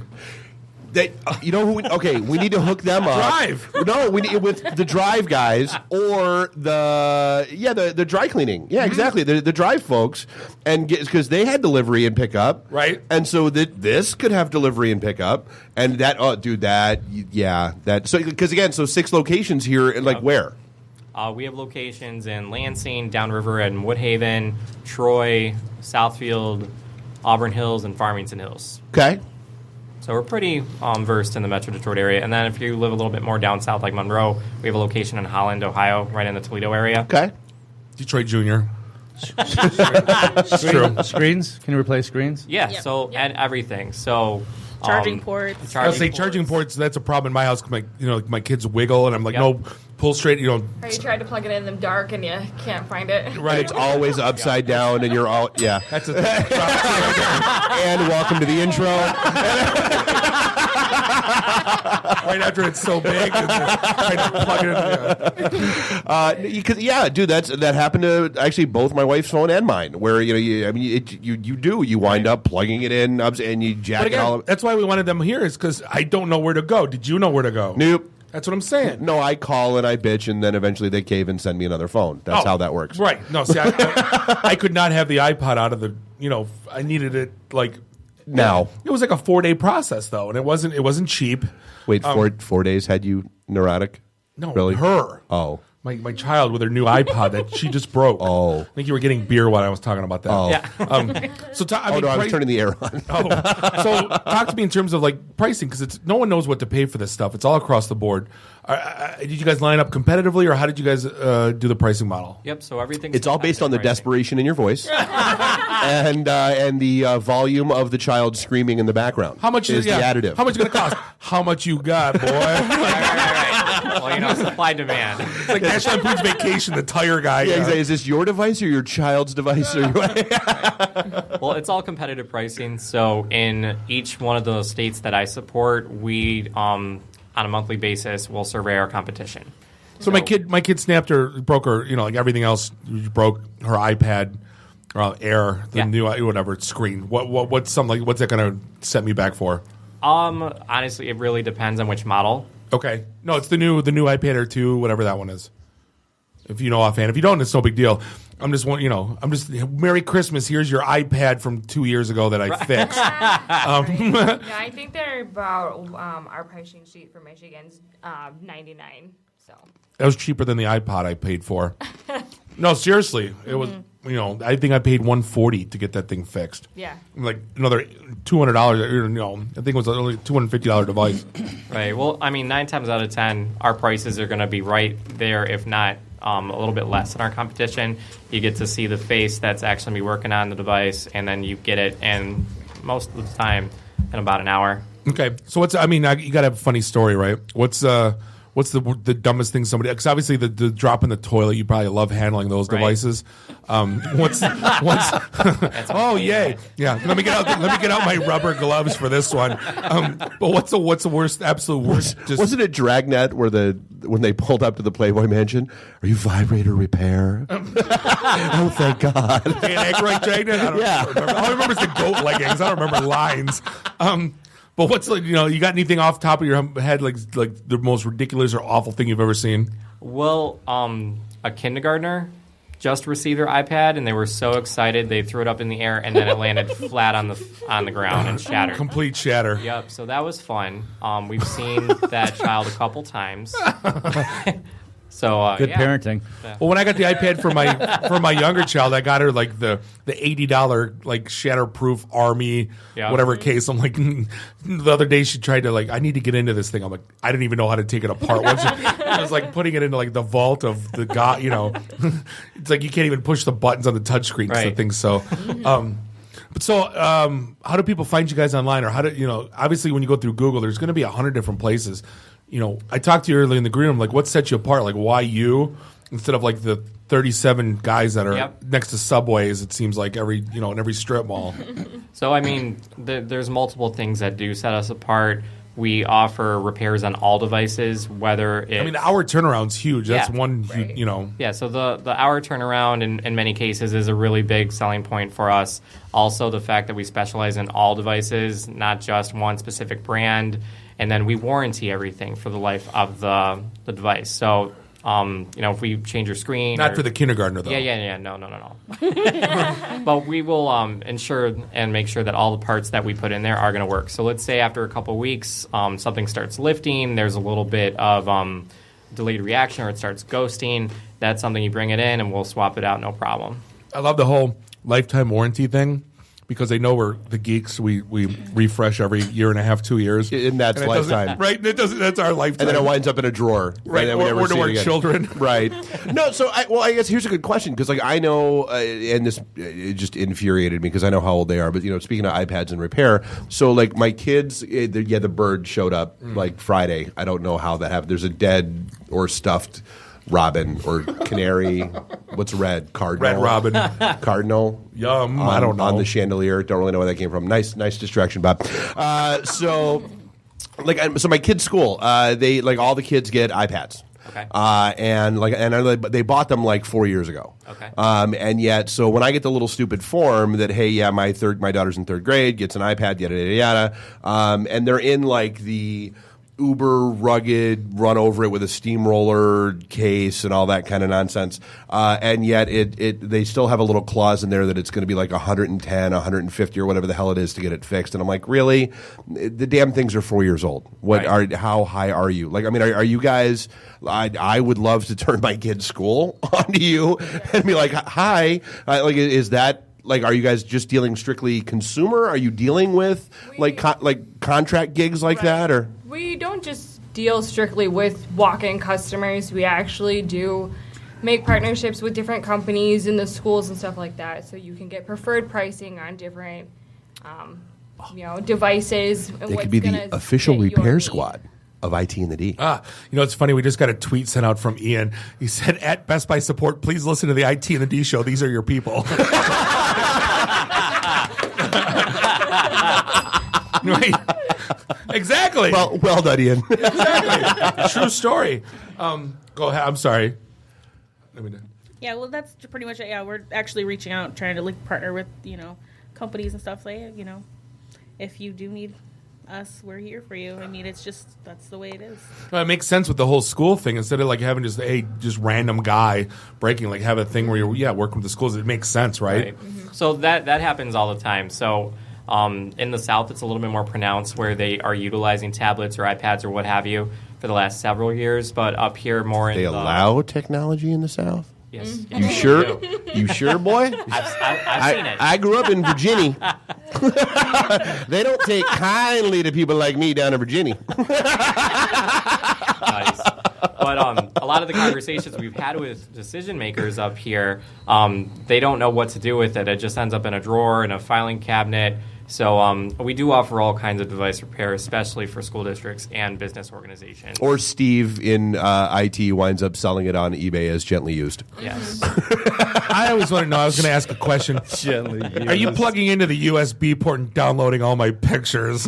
I'm just kidding. I don't want to. Exactly. I'm sure there's got to be a word. Like the guys at Best Buy. The code of conduct. Yeah. Well, I With remember great power comes great responsibility. The old stories of the Walgreens guy going through people's photos and then laughing about them. I can't imagine the Geek Squad guys, the crap they have to. Oh, there's been stories of Geek Squad guys getting busted. Exactly. That's what I'm saying. Well, we take your privacy very seriously. I left it up a softball for that one. Yeah. So if we don't. Can I stand over your shoulder for that hour while you're there? Well, we don't go through your pictures. We don't do anything. So you got Grindr on your phone. No judging. So when you come in, before you leave, we will physically do a 30-point inspection just to make sure that everything physically is working before we take the device and do the repair. And then after it's done, we will do the same post-test. So you physically get to see us handle your device before we physically let you loose. That's hot. Yeah, there's no reason for us to go through any other information. I mean, we go through. There's no reason for anybody to go through that kind of nonsense. Morbid curiosity. Yeah. People are creeps. We're not. Right. You're not going to open up your phone and there's a bunch of random Staymobile selfies. See, now there's your tagline. Stay mobile, we're less creepy. Like That's a good idea. But hey, how do we find you guys the Michigan locations? How do we get a hold of you? So you can visit staymobile.com. You're also welcome to visit us on Twitter. Just search for Staymobile and we'll pull right up. So we are located inside of Oakland Community College at three of their campuses in Southfield, Auburn Hills, and Orchard Ridge, which is Farmington Hills. And then we're also located inside of Walmart in Troy, Lansing, and Woodhaven, and then down in Toledo, baby Detroit, and Holland, Ohio. Awesome. Well, we appreciate your time. Oh, yeah. Appreciate you hanging out. Us. Actually, you got a nice spin to it because, like I said, it's always been kind of hokey with these things. That's why we wanted to have you on. Sure. But yeah, Brittany, Frankie, and Stacy, appreciate the time. And Stay Mobile, we'll be back next segment. Scott Sabelico from Savvy Digital talking about the 80s rock star fundraiser coming up this weekend. And this is the IT and the D Show, and we will be right back. IT and the D. Read, meet, listen. Networking Detroit. One beer at a time. Hi, I'm Brittany Daniel from The Game, and you're listening to IT and the D Show. ITinthed.com. This is a previously recorded episode of the IT and the D Show. Welcome back to the IT and the D Show. This is episode 117. We are hanging out in the Detroit Sound Studios in beautiful Ferndale, Michigan. This is Bob the Sales Guy here with Dave the Geek. You know what Nuri's doing right now. Find us online, itandthed.com. And we are proud to be part of the Podcast Detroit Network. If you want to download our app, iTunes and Android, Google Play. I got it right this time. Last time I said Android in the Googles or whatever. But yeah, we got an app. If you wanted it for Apple or iOS, it's the same thing, Bob. Right, exactly. But yeah, like us on the Facebooks, find us on the Twitters, and read our blog. There's a lot of crap on there. And again, don't forget, we have our event next Thursday night, Blackfin, Royal Oak, back room, starts at 5 p.m. November the 19th. And then we've got the December 10th event at Falling Down Beer Company. Yeah. So I believe we've got one more order of business that we have to take care of. We made friends with another podcast, and it's the only one that we're doing this with. But we want us to do us a favor. And our podcast, we're kind of goofballs. We like to BS and we're conversational. But we met Jordan Harbinger from The Art of Charm, and they actually have a really good podcast that actually teaches you things and has phenomenal guests. Unlike the ones we have now are phenomenal, but we crack more jokes than actually bringing teaching and value. They're packed with wisdom and how to become more productive, professional, how to meet people, manage relationships. Topics are how to create confidence, how to get people to like and trust you, how to keep things fresh in relationships, right? It's fun and it's educational at the same time. It's one of the few podcasts I actually listen to that's been like my nighttime drive on business trips as I pop it on. And it's great listen. It beats a hell of an audiobook. I'm not going to lie. I've given quite a few a listen to. I'm a fan. They are far more polished than we are. Oh, they have people. It's well produced. Like I always like when we talked at the podcast panel that we did at Fantastic on. Right. We said you either go two routes. You either be very produced, them and written, or us. Right. I go. There's no in between. And these guys do it and they do it right. And they're fun. They're good. It's a great listen to. But do us all a favor, as they say, you deserve an extraordinary life. Go to theartofcharmpodcast.com. They're on iTunes, Stitcher. We really, really enjoy the show, and we think you will too. And I want to talk to Jordan again. He's awesome. Well, we have to get through his people. Yeah, I know. In order to talk to Jordan. I know. We got to book through his people. I'm like, I want people. We have no people. Speaking of our people, we have one of our people here.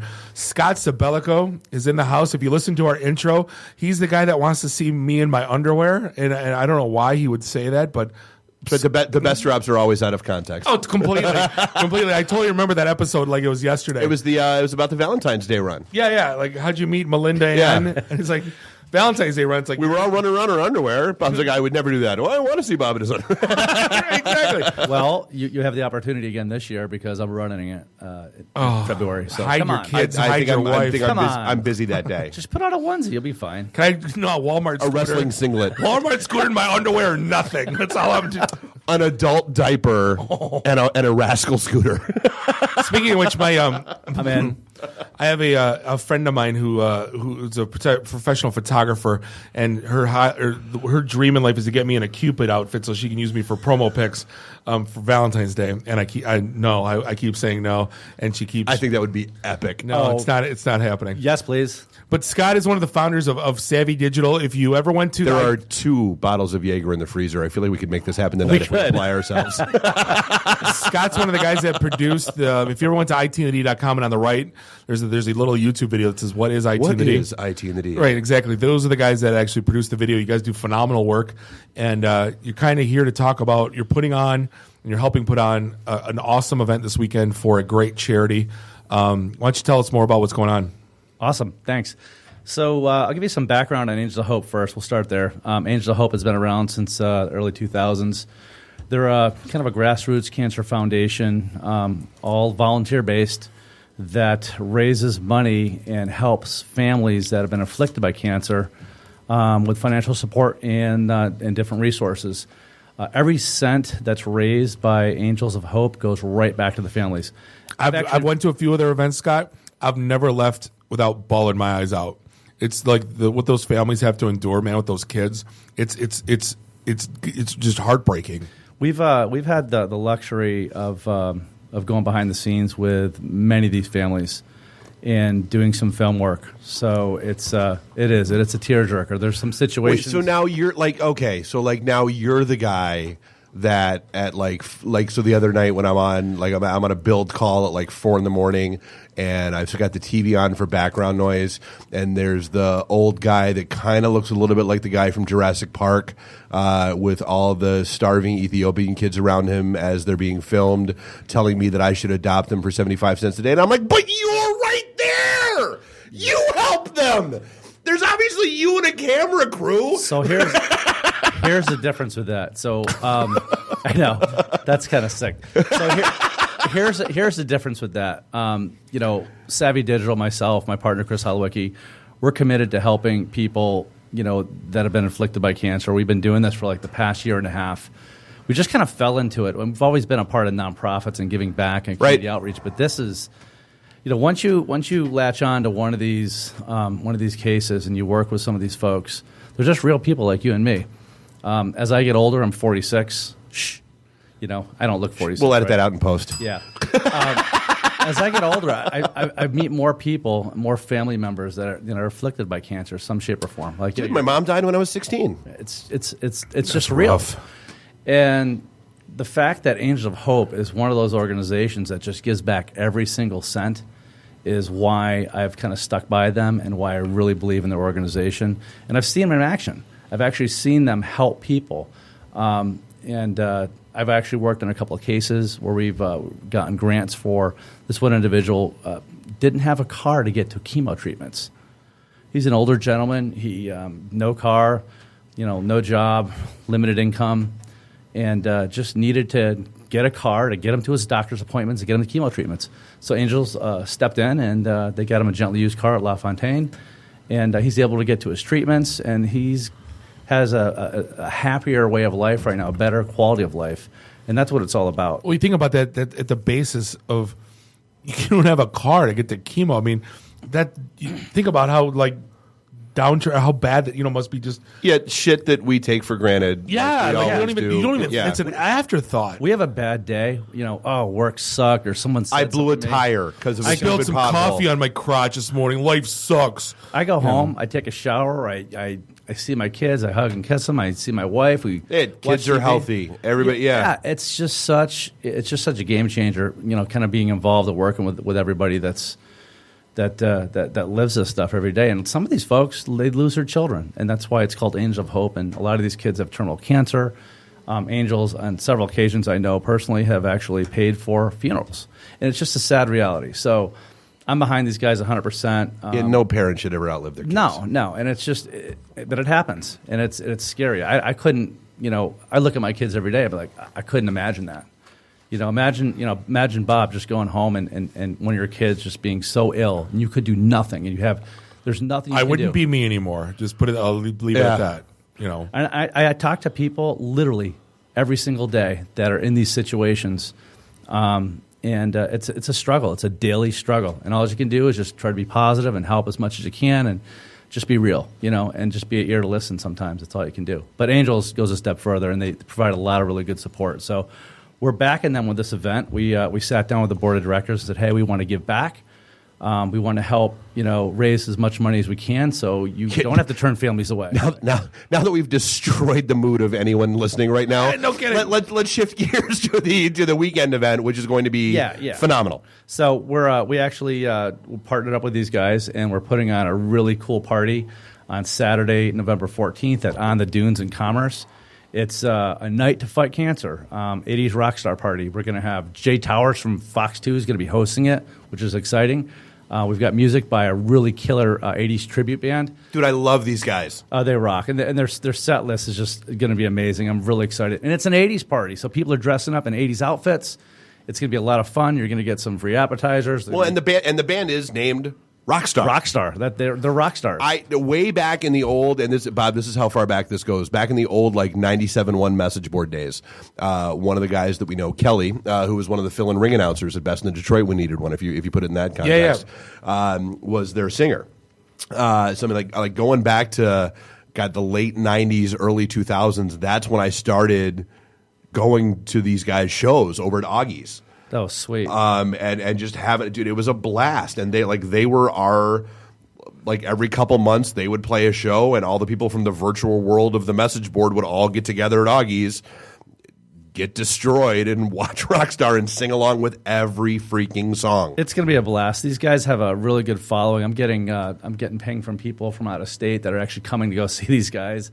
Oh, yeah, I don't doubt it. And it just blows me away. So we're looking for we're going to have a really a good showing. We've got between 300 and 400 people that are going to be there.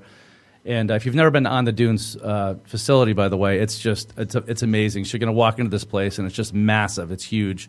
They've got outdoor volleyball, which you're not going to do. Place is insane. It's huge. It's about 60,000 square feet. Pro beach volleyball course. 10 indoor. That'll be huge. Second week in November. That'll be big. 10 indoor golf simulators. They're putting in a poker room. They've got CrossFit in the back. They're putting in soccer, turf, all sorts of stuff. But it's just an amazing, amazing complex, and we're really trying to push it hard. Want to get people out there to this great event. And tickets aren't that expensive for something like this. They're $25. We thought about that, about charging a higher ticket price, but it's we just want to get people out there to have fun. And the more people we get in there, the more people are going to maybe spend money on some of the auction items and some of the... So we didn't touch on that. So there is an auction. There's an auction. There's a silent auction. There's an auction. I think we're going to be doing a couple contests, maybe the longest drive in one of the golf simulators. We've got some ladies that are going to do makeup to if some of the chicks that want to get their nails done up or want to get some different eyeshadow. Bob. Be a guest on the IT and the D show? Awesome. I like that. Are we announcing this right now? We're announcing this right now. Okay. I mean, we get a couple 100,000 listeners a week, right? So, dude, throw that in the auction, man. If somebody wants a guest segment on our show, we're down. I love it. And so, thank you guys. That's killer. That's wonderful news. We do need more auction items. We're trying to get as much as we can. And by the way, sponsors are not closed. So if you've got a few extra dollars and you want to sponsor the event, we got different sponsor levels, but we can do something that's really customized because it's only 6 days out. Well, you guys are legit 501c3, so it's tax deductible. Absolutely. So, I mean, getting to the end of the year, but there's a lot of companies that I know that always look for. And obviously, when you're doing something for a phenomenal charity, it's not like you're giving to some of the ones with that give the T-shirts, the 3% return rate. Right. No, this is I've been working with them firsthand for probably 5 years. And I mean, man, those events. They're great. It's so cool to see so many people coming together to help a few families, man. That Dave Glenn does pushes the golf outing real hard every year. Yeah. Yep. Or Steve York. Steve York, yeah. Steve York, yeah. He's one of my good friends, one of the board members, Bill Willonis. They're just great people. And I'll tell you what, so Savvy Digital, Chris and myself, we're kind of putting this entire event on. We don't make a dime on this. This is all just blood, sweat, and tears. It's because we believe in the cause. We want to help people. we want to give back. So anything you guys can do, any of the listeners out there that can help out with more auction items or help out with sponsoring, we really appreciate it. Speaking of auction items, we just had a lovely young lady come in here today and give me a $400 photography package, which is awesome. It's one of the items we're going to auction off. And is it okay to give you a shout out? Yes, Sherry. No, don't. Never, ever. She's an amazing photographer, by the way, if you haven't taken a look at her She's work. managed to make Bob and I look good in photos, so take that as you will. Yeah. Yes. True story. She's amazing. So just stuff like that. And anything that we can sell and raise money for, and just at the end of the day, just give it back to Angels and help these people. That's all we want to do. I feel like there are some artists that we know that we could lean on a little bit. Yeah. To maybe get some stuff. Yeah, we'll make some phone calls when we're done. Yeah, Awesome, most definitely. guys. I love it. I love it. Are you doing like sports autographs, things like that? We've got DC Sports that's going to come in there and do a silent auction, so we're going to have a lot of sporting stuff. We've got all sorts of different gift baskets, and just got some tickets today from the Pistons. Were gracious enough to grant us a couple different ticket packages, and we're still going. I'm going. Do a shot of Jaeger with Rockstar. You should have that one. Sing in a song with Rockstar. See, that people would pay. Dave would pay. You'd have to close that out, but like before the end of the night, though. And whatever. Throwing ideas out. Yeah, no, guys, I love it. That's why you're the idea guy. I'm the logistics guy. Right. And apologies next time, guys. We'll pull you guys into this thing to help from the very onset. So we've only been trying to pull together 80s prom for what, 5-6 years now. Known this too. Sorry, I crapped. We've been talking to St. Andrews about doing 80s prom for like 4 years. All of a sudden, like, Scott's doing 80s prom? Like, son of a bitch. But, guys, one of the biggest attractions that's going to be there is Dave is actually going to do some singing for us. At this, Allegedly. He is going to do some singing for this. I'm going to set it up. It's going to happen. And it's hosted by Fox 2's own Jay Towers. So what's a song going to be that you're going to sing, Dave? Dude, if you can hook up the Humpty Dance, I will absolutely do it. I'm going to totally hook up the Humpty Dance. It's done. It's my one party trick. I will absolutely make that happen. Done. You got to get the glasses. I think everyone in a 4-state circle has seen Dave do that. It's not like you're bringing anything new to the table. You know what? It's true. It's still funny. Oh, yeah. It's very entertaining. Pasty white guy singing Humpty Dance. Yeah, it's hilarious. Flawlessly. Hell yeah. Yeah. But if you close your eyes. I didn't even need the words on Saturday night because I knew all the words. If you close your eyes, you don't know it's Dave. Then you're like, oh, wow. True story. True story. Is that Shock G? I will change my name to Shock D for the night. God. Whoa. So, everybody, if you need to get tickets, you can get them. Don't worry about it. You can get them at Eventbrite if you want to get them online. Well, we'll make sure we throw the link on the recap. Randy tweeted it out. If you just look up IT and the D on Twitter, Randy sent a link out to actually the event page. Okay, cool. Appreciate that, Randy. But yeah, this is I totally look forward to any other surprises. Anything like costume contest, right? Costume contest, $1,000 prize, $1,000. Do you got the Ghostbusters info? Those guys were on point. Oh, dude, we should so pull them into this. That was the 80s. Yeah. Keep talking. Yeah, but these guys had like they walked into the room playing. I go, did the bar just play Ghostbusters on the radio? They go, no, these guys one guy has a boombox on his back playing Ghostbusters. The other guy has the sound effect when they light them up, Egon, right there, noise. Oh, that's awesome. These guys were like on, like, it wasn't like cheap, you know what I mean, stuff you get at Halloween City. These guys like put a lot of work into this. If you get them, that'd be great. I tried to get the guys from the Stormtroopers. They're already booked up. Forget those; they suck. Bob. We also tried to get some circus performers that I'm good friends with. They're already booked as well. So it's just a tough time to have the event. It actually got moved a couple times, but did you swallow the sword with the circus performers? No sword swallowing. No. Fire play. No, I will none of that for the rest of my life. I am good. So yeah, it's going to be a good time, guys. It's going to be a blast, and we're going to have a fun time. And people that see this facility are going to be blown away. Number one, and it's just going to be all decked out 80s. Good time, raising money for a good cause, and anybody that can come, we fully appreciate it. What am I supposed to dress up as? I just dropped them a note. Yay! I have disco clothes, and I have disco clothes. What the hell am I supposed to dress up as? I'm not dressing up as Cupid. Or would the don't mean nothing, like Loop did. Why don't you take a poll? Have your listeners decide what you should wear. I think it's a great idea. What should Bob wear to the party? There's closeout sales at Halloween USA all over the place. You could go. Well, I mean, not. This is the year to get the inflatable tauntauns. I'm not going to encourage this, but I mean, since this is your standard Friday outfit because of your web or Monday outfit because of your web access, you could go risky business Mondays. Oh, nice dress shirt, no pants. That's my. Finally, yes, finally, Bob. yes. You in your drawers. Some Wayfarers. I need to buy some Ray-Bans because I only have aviators. It's gonna be a little cold though, so might want to make sure you. No, the shirt will be long enough. You don't want to be pointing and laughing. Stack of pennies. No, it'll be good. It'll be good. Good stuff. I have socks. I have white dress shirts. So I cannot announce what I'm going to be. I've already told my wife I'm sworn to secrecy, but it's going to be fun. You're going to like it, and you're probably going to want to go to this event just to see what I'm wearing. Just going to throw that out there. I think he should go as Billie Jean from The Legend of Billie Jean. Man, she shaved her head. That's a good. I do that all the time. Singing Pat Benatar. Love is a yeah, absolutely, yeah. So angelsofhope.org is the charity. You got it. Savvy Digital. I mean, is that the best way to find it, or what's best way to find it? Best way to find it's on Facebook.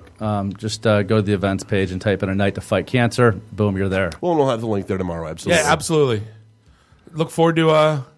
Good to see you all as always, and look forward to partying with you this weekend, guys. Thanks for having me on. Really the rundown. You gave us the rundown of what the Rockstar is playing. Oh, hang on, let me pull it up. If you're an '80s metal guy, this is like the and that's like it's not really. Let's hair band. Rockstar is the quintessential '80s hair metal cover band.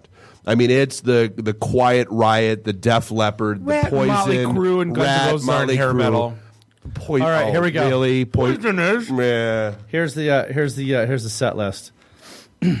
One Way to Rock, Nothing But a Good Time, Let's Go Crazy, Youth Gone Wild, Turn Up the Radio, Rock of Ages, Runaway, Separate Ways, Final Countdown, Little Journey, Jump, Little Europe, Jukebox Hero, Animal, Foreigner, Welcome to the Jungle. Mix it up. It's all City, hair. Bad Medicine, Kickstart My Heart. Here we go again. Come on, feel the noise. Wait, Panama. Ice Cream Man, Your Love, We're Not Gonna Take It. Come on, Bob, sing it. It's a great set. I know, it's awesome. Home Sweet Home, Sister Christian, Sweet Child. Oh, Sister, it's a couple skate Don't Stop night. Believing, and Living on a Prayer. It's gonna that's be. We're halfway That's always there. been kind of their signature. And and then Dave doing the Humpty. So we're, it's gonna be just get him night. Get him to learn the bass line between now and Saturday, and that's all they need. No, because he's going to ruin the image and the style that you're used to, and he does look funny. But you all making money, and hope see? the charity's making money. It's gonna be fun. I once got busy in Sabelico's bathroom. Like that hasn't been done before. Play it again, Sam. All right. No, this is going to be a lot of fun, guys. I look forward to it. I can't wait to see you guys out there. And everybody else, please support this and come out. It's for a great cause. Absolutely. All right, well, hey, let's take a quick break. We'll still got we made it through like 2 topics. Yeah, we got a full. We'll do a little recap of what we talked about so far. Hit some of those, and then we'll wrap things up for the night. This is the IT in the D show, and we'll be right back. IT in the D. Read, meet, listen. Networking Detroit. One beer at a time. Hey guys, this is Time Hawk, Bruce Leroy from The Last Dragon. You're listening to the IT&D show. ITinthed.com. This is a previously recorded episode of the IT in the D show. Welcome back. This is the IT in the D show. It's Monday, November 9th. Do you know where your children are? Episode 117. We're hanging out at the Detroit Sound Studios. Beautiful Ferndale, Michigan. Episode 117. Do you live alone? Exactly. This is Bob, the sales guy, here with Dave the Geek. Nuri is enjoying his life in Barbados. Find us online. Enjoying a cleanse, whether he wanted to or not. Why is there no bidet in my room? He'll come back trim. Oh, my goodness. Find us online, itinthed.com. Give us a like on the Facebooks and follow us on the Twitters. And check us out on podcastdetroit.com. We do, and not just us. I mean, I guess that's the one thing I want to get out, because, I mean, we did. We had a lot of our really, really cool shows came out this weekend and gave us a hand. We had the guys from the Rack Show, where their tagline is, they take geek culture on, and it's not about racks. It's not about women's boobs. If you gave those guys an 8-hour show a day, they would fill it. With no commercials, no they breaks. Would fill it. They would absolutely I've never fill seen it. anything like it in my life. Like, I thought we were bad. bad like that until those MFers can talk a lot, which is it's a good thing when you've got a show. But no, so it's about like racks in comic book stores and that kind of. So they take geek culture off the racks, off the shelves, and show it to you. I feel like they might be suffering a little bit because they might be coming off as the Chevy Nova in Mexico, where the car meant no go. Right. So people might see rack and shy away. But we had some really good. And more to the point, God, those and the Top Rope Review guys were invaluable when it came to ripping down the booth on Sunday. Dude, those guys were pros. Ninjas. Dude, it took us, 4 hours to put all that crap together, and they had bloody knuckles. They had it down, folded, rolled up, zip-tied, done, and ready for us to walk out the door in like 8 minutes. It was ridiculous. So, you know what grinds my gears, Dave? Take a pick. When stupid shit, market valuations. Like, I'm a business junkie. Shark Tank is like my. You do. You watch a lot of that show. The Profit. I watch all of them in depth. I'm a CNBC junkie. I follow the market. I'm a sales guy. I'm in business. I'm a dirty white capitalist, and I'm pretty proud of it. And when I see shit like this, it makes my blood boil. That when I find out the company that makes Candy Crush. Right, that dipshit game, we all played it for like 3 months and then swore to... I avoided that one like the plague. Yeah, I played it for 3-4 months. Just sold to Blizzard, right? Everyone knows Blizzard Entertainment if you're a gamer. It's the end of the world of Warcraft. And they sold it to Blizzard. I'm choking because I'm going to die if I say this out loud. It's a big number. $5.9 billion with a B. Dollars. Like, think about that for a minute. There's probably brands in your home like you'd think like. Well, and here's the best part. Candy Crush was a knockoff of another game. Bejeweled. Yeah, that they basically just ganked and put out there. And they built a freemium model around it, and they got people addicted. And freemium isn't free, see? Yeah, buddy. Like I was talking with Kevin Davis earlier from the Motel Mojo show, and I go, what's the market cap for Ford? I go, it's like what? It's maybe like, is it 20 billion? Yeah, who knows? I know like Cisco, HP, the tech companies, right? And like EMC just got bought for 40. Yeah. But I'm like, so EMC though, they make stuff. It's in every data center in the GD country. Candy Crush is on... And is worth 1/7 of them. House mom's phones everywhere. See, I told you, like we have to like remake like Operation or Perfection. Like Words with Friends was effing Scrabble, right? Nobody's inventing anything. No. They're repackaging caca and they're putting freemium models around it, and they're making $1 billion. What do you do, Risk? Would you like to invade Kamchatka for another 4 coins? I love Risk. I think they should. No, the guy that makes the game, like my favorite board game was Risk growing up. Yeah. My favorite PC game was Empire by a long shot. And I love Battlefield. If you could incorporate all three, you'd make one. You'd get all of Bob's money. You'd make $100,000 because it'd probably suck. But you make a stupid 3 things in a row. Bling bling. Here's a candy, and you make $5 billion. I hate you. Would you like more candy? We need $5. Eat my ass. Bob. I feel like we personally have let the city of Detroit down. Because we only go to one Lions game per year, which we just did not too long ago. We had our tailgate. We all got I'm always in charge of the Bloody Mary bars. We got people obliterated. In charge of the chili. Our buddy Judd literally pulled me aside and said he's been married to Becca for God how long now? Forever. And he literally pulled me aside and said, I don't know what you're making those Bloody Marys with, but I have never seen her this drunk in my life. But so we go to one game a year, and yet there was a story that just came out. They took a nationwide poll and survey, and they did some analysis. And Detroit Lions fans are the number 2 drunkest during tailgate events. And I feel like they either weren't there that weekend doing that survey and work, or like we've let the city of Detroit down because we only go to one game and that's not affecting the bell curve enough. Lions are fat wives that are angry, and you've driven us to drink all these years. The only way we can get through you is with copious amounts of alcohol. See what you've done to me, Lions? It's true. You can't sit through those games. Are like watching a toilet flush. That's why you have to have the giant Bloody Marys with the meat stick straw. Right. If you expect me to sit through another episode of you bitching about The Walking Dead on the couch, I'm going to need a big drink to sit next to you, woman. That's the only thing that can equate to that. Yeah. And those tailgates are proper, though. Eastern Market, how great of a... I mean, people come all out, 7 in the morning with big RVs. With like full... dude, it's like watching Transformers at some point. They've got grills that pull out here, a bed that pulls out here, tents and like canopies that pull off of this side. It's ridiculous. So my another one of the favorites, I was going to get into like Microsoft and Comcast and crap, but we talk about that all the time. There's an Arizona restaurant. We one of our favorite topics besides Uber is Yelp, and a restaurant in Arizona actually has a huge sign out front saying "No Yelpers." Yep, like prompted by the South Park episode, and good for them. And here's I wanted to ask you this first to start. This is how do you get away from them because you can't delete your listing. The guys and their restaurants' reviews are good.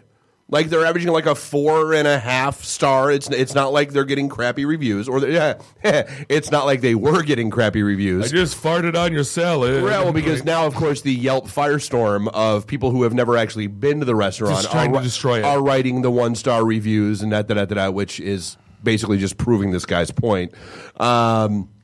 Yeah, and we've talked about this at one point in time when we were getting semi-serious about opening a bar.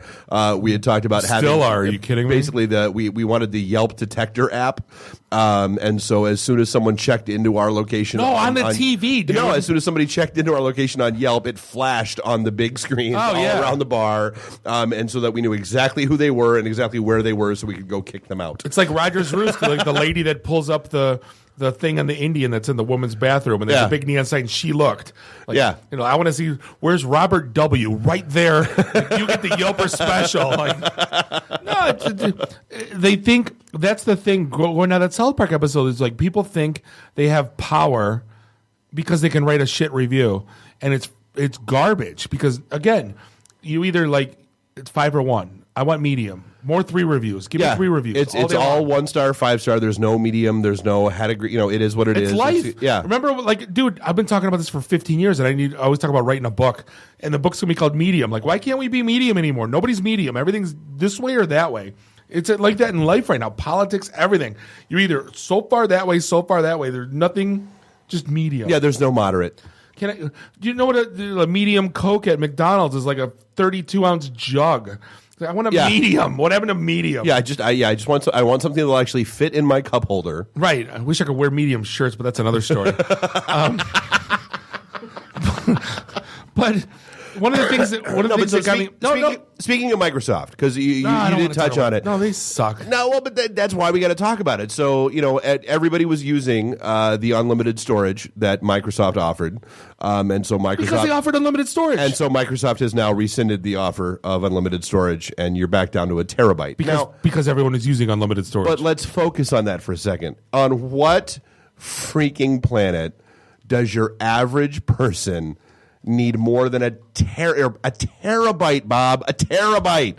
What are you putting out on Microsoft's cloud that you need more than a terabyte? So let me break this down. I'll tell you exactly what I have. I've been a DJ since I've been 19 years old, getting paid since I was 20. Right. I have every song known to man. Yep. Ditto. I fit that. It takes up 80 gigs. I fit mine on a 64 gig flash drive. Yep. I've got I've got high def pictures since I've been scanned, thousands from phones, from kids' weddings. I don't think I could, I don't keep movies. That's the thing. I don't keep hour-long videos. Right? That's the one thing that I think would be the only who does. People download the movies. The guys that are, but then they keep them. Why do you keep them? Yeah, but then exactly. You don't need to store that on someone else's cloud service. Do I really need to see A-Team filmed with Russian subtitles with a shaky camera? 87 times? No. Right, no.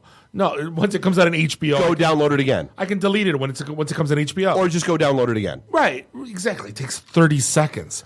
What I don't know what else. Is it the kids with the Twitch? Not like the Twitch, the Twitch gamers, Twitch TV, right? No, I mean even those files aren't that huge. Like that's why I said there's no like again. We've talked about this a lot this weekend. Like I can't draw the flow chart that brings me to a box that says greater than 1 terabyte, perfectly reasonable. I can't. I don't. Yeah. What? I mean, here's the thing. It bothers me because I'm actually siding with Microsoft on something. Well, I'll give you an example. So my Xbox One, it came with 0.5 terabyte. Right. I blew that out in 6 months. Oh, with game saves and that kind of stuff? Yeah. So I bought a 3 terabyte. Dude, check this out. I don't know if I ever told you this. I bought a 3 terabyte from either Seagate or Western, whoever sells them, for like $89. I know. Think about the prices of what that shit used to cost. 3 terabyte game hard drive. I could use it wherever. Right. But it was $89. Yeah. Are you kidding? And it was a name brand. It's not like I bought some shit, Yeah. Taiwanese. I'm like, disk space is ridiculous these days. Well, it's Moore's Law, right? Just, it's going to be 42 gig or 42 terabyte next year or whatever. And you know what? Going off with the crap story we talked about with the Yelper thing, the internet's ablaze today, and the backlash is amazing on Facebook with the Starbucks Red Cup. I don't get it. So they took snowflakes off. I got it. And everyone says it's a war on Christmas. You don't love Jesus. Maybe because Jesus is about snow? Right. So now everybody's saying, what's your name, John? It's Merry Christmas. And they got to write, I got you, Starbucks. You wrote Merry Christmas on your cup. Like, they're snowflakes. Right. That's all they took off. There wasn't a picture of Jesus. It wasn't Santa Claus. It was snowflakes. Jesus has about as much to do with snowflakes as he does with Easter eggs. Right.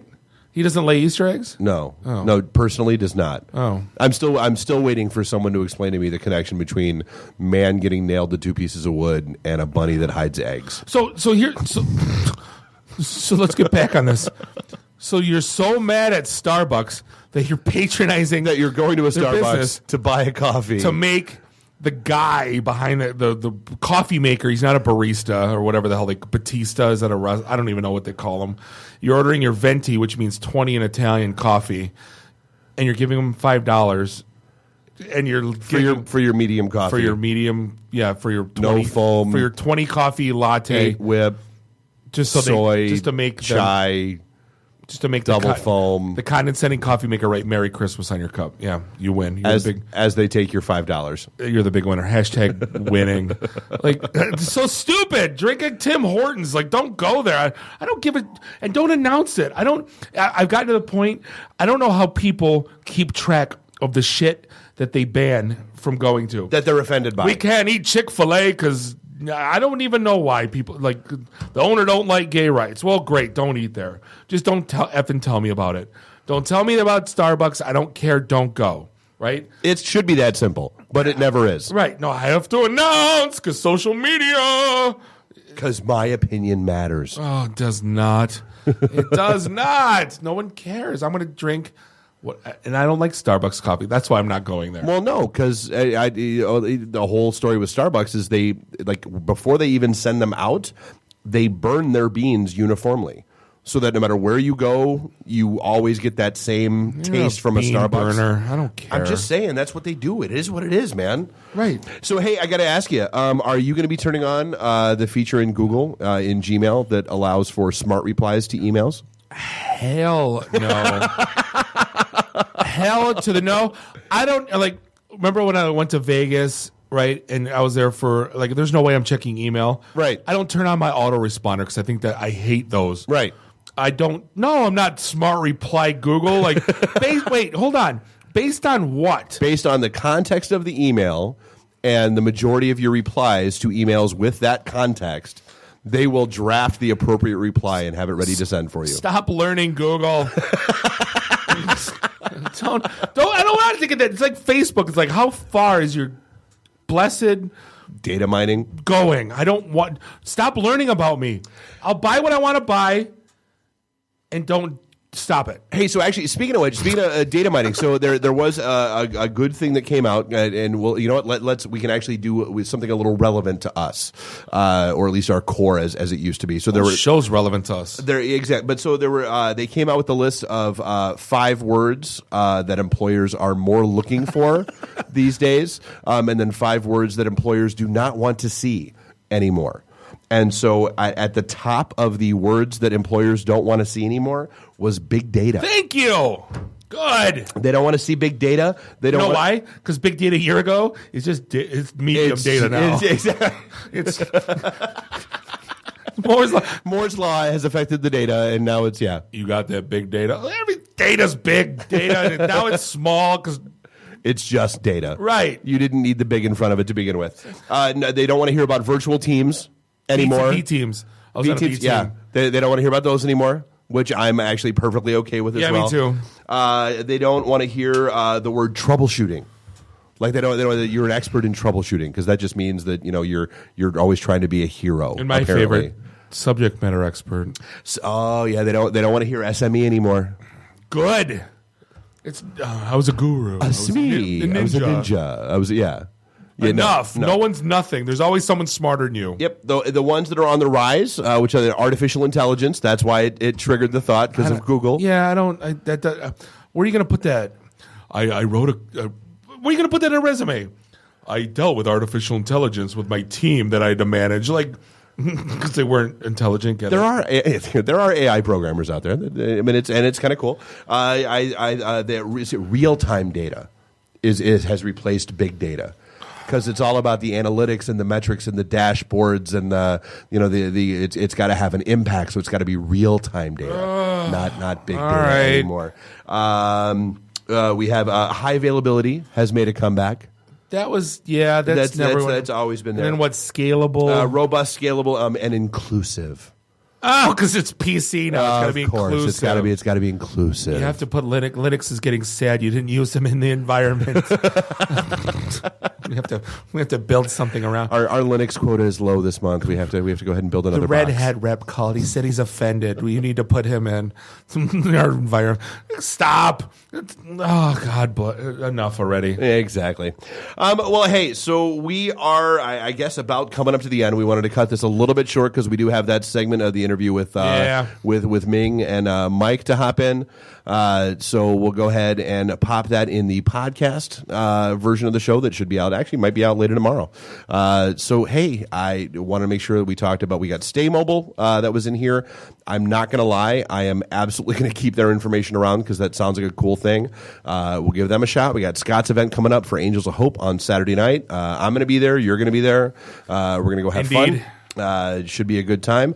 And again, we've got our event Thursday the 19th. That is next Thursday. We're at Blackfin in Royal Oak, back room, 5 p.m. start time.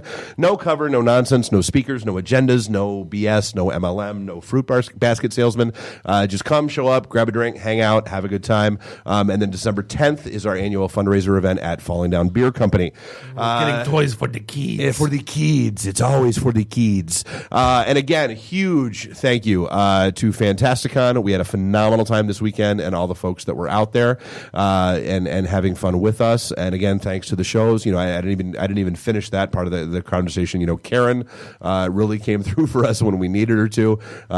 Did some good work for us. We had the Top Rope Review guys, the Rack Show guys, the Undercard guys stopped by and did a show out there. I mean, it was just an all around good time, and absolutely looking forward to doing more stuff like that with Podcast Detroit and as Podcast Detroit moving forward. So hey, this was the November 9th episode 117 of the IT and the D show. And we're going to go ahead and wrap things up, I believe. Drink up your drinks, get your phone numbers. You don't got to go home. You just got to get the hell out of here. See you next week. Beat it. The emergency destruct system is now activated. Conan, what is best in life? To crush your enemies, see them driven before you, and to hear the lamentation of their women. Long live Flash! You've saved your Earth. Have a nice day. I have come here to chew bubblegum and kick ass. and I'm all out of bubblegum. Nice shooting, son. What's your name? Murphy. Make the run. The run. Game over, man. It's game over. It's over, Johnny. It's over. Nothing is over. Nothing. You just don't turn it off. I can't say no, and I don't really want to, so. Well, especially with the back doors open. Yo! Hold up! Time out! Time out! Y'all take a chill. You need to cool that shit out. And that's the double truth. Ruth. Bob loves it in the can. I hope this was as much fun for you as it was for me. That's why I like it in the can. Joe on the cheese.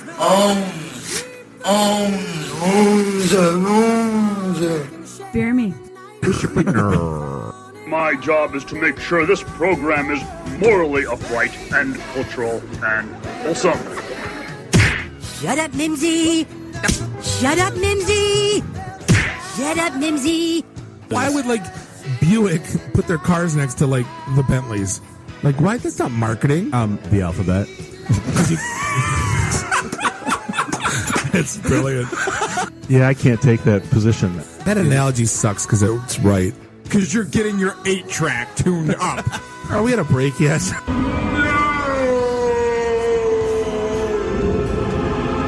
Yeah, so now I'm just doing stupid stuff to make me laugh. Venture capital is not the end game. When are we going to talk about me? Jane, you ignorant slut. It's my show. I can say what I want. Yeah. Kiss my ass, go home, unplug, get off the goddamn internet. You are everything that is wrong with the internet right now. You're so white right now. I'm the whitest guy in the room. Just explain it to me. I love this city. I was banging on the wang. Really? Should we talk about this? Tag team it. Should I keep going or should I stop? Can I just say, it's been great being on a show that talks about Mickey Rooney dying for 20 seconds and then poop for 10 minutes.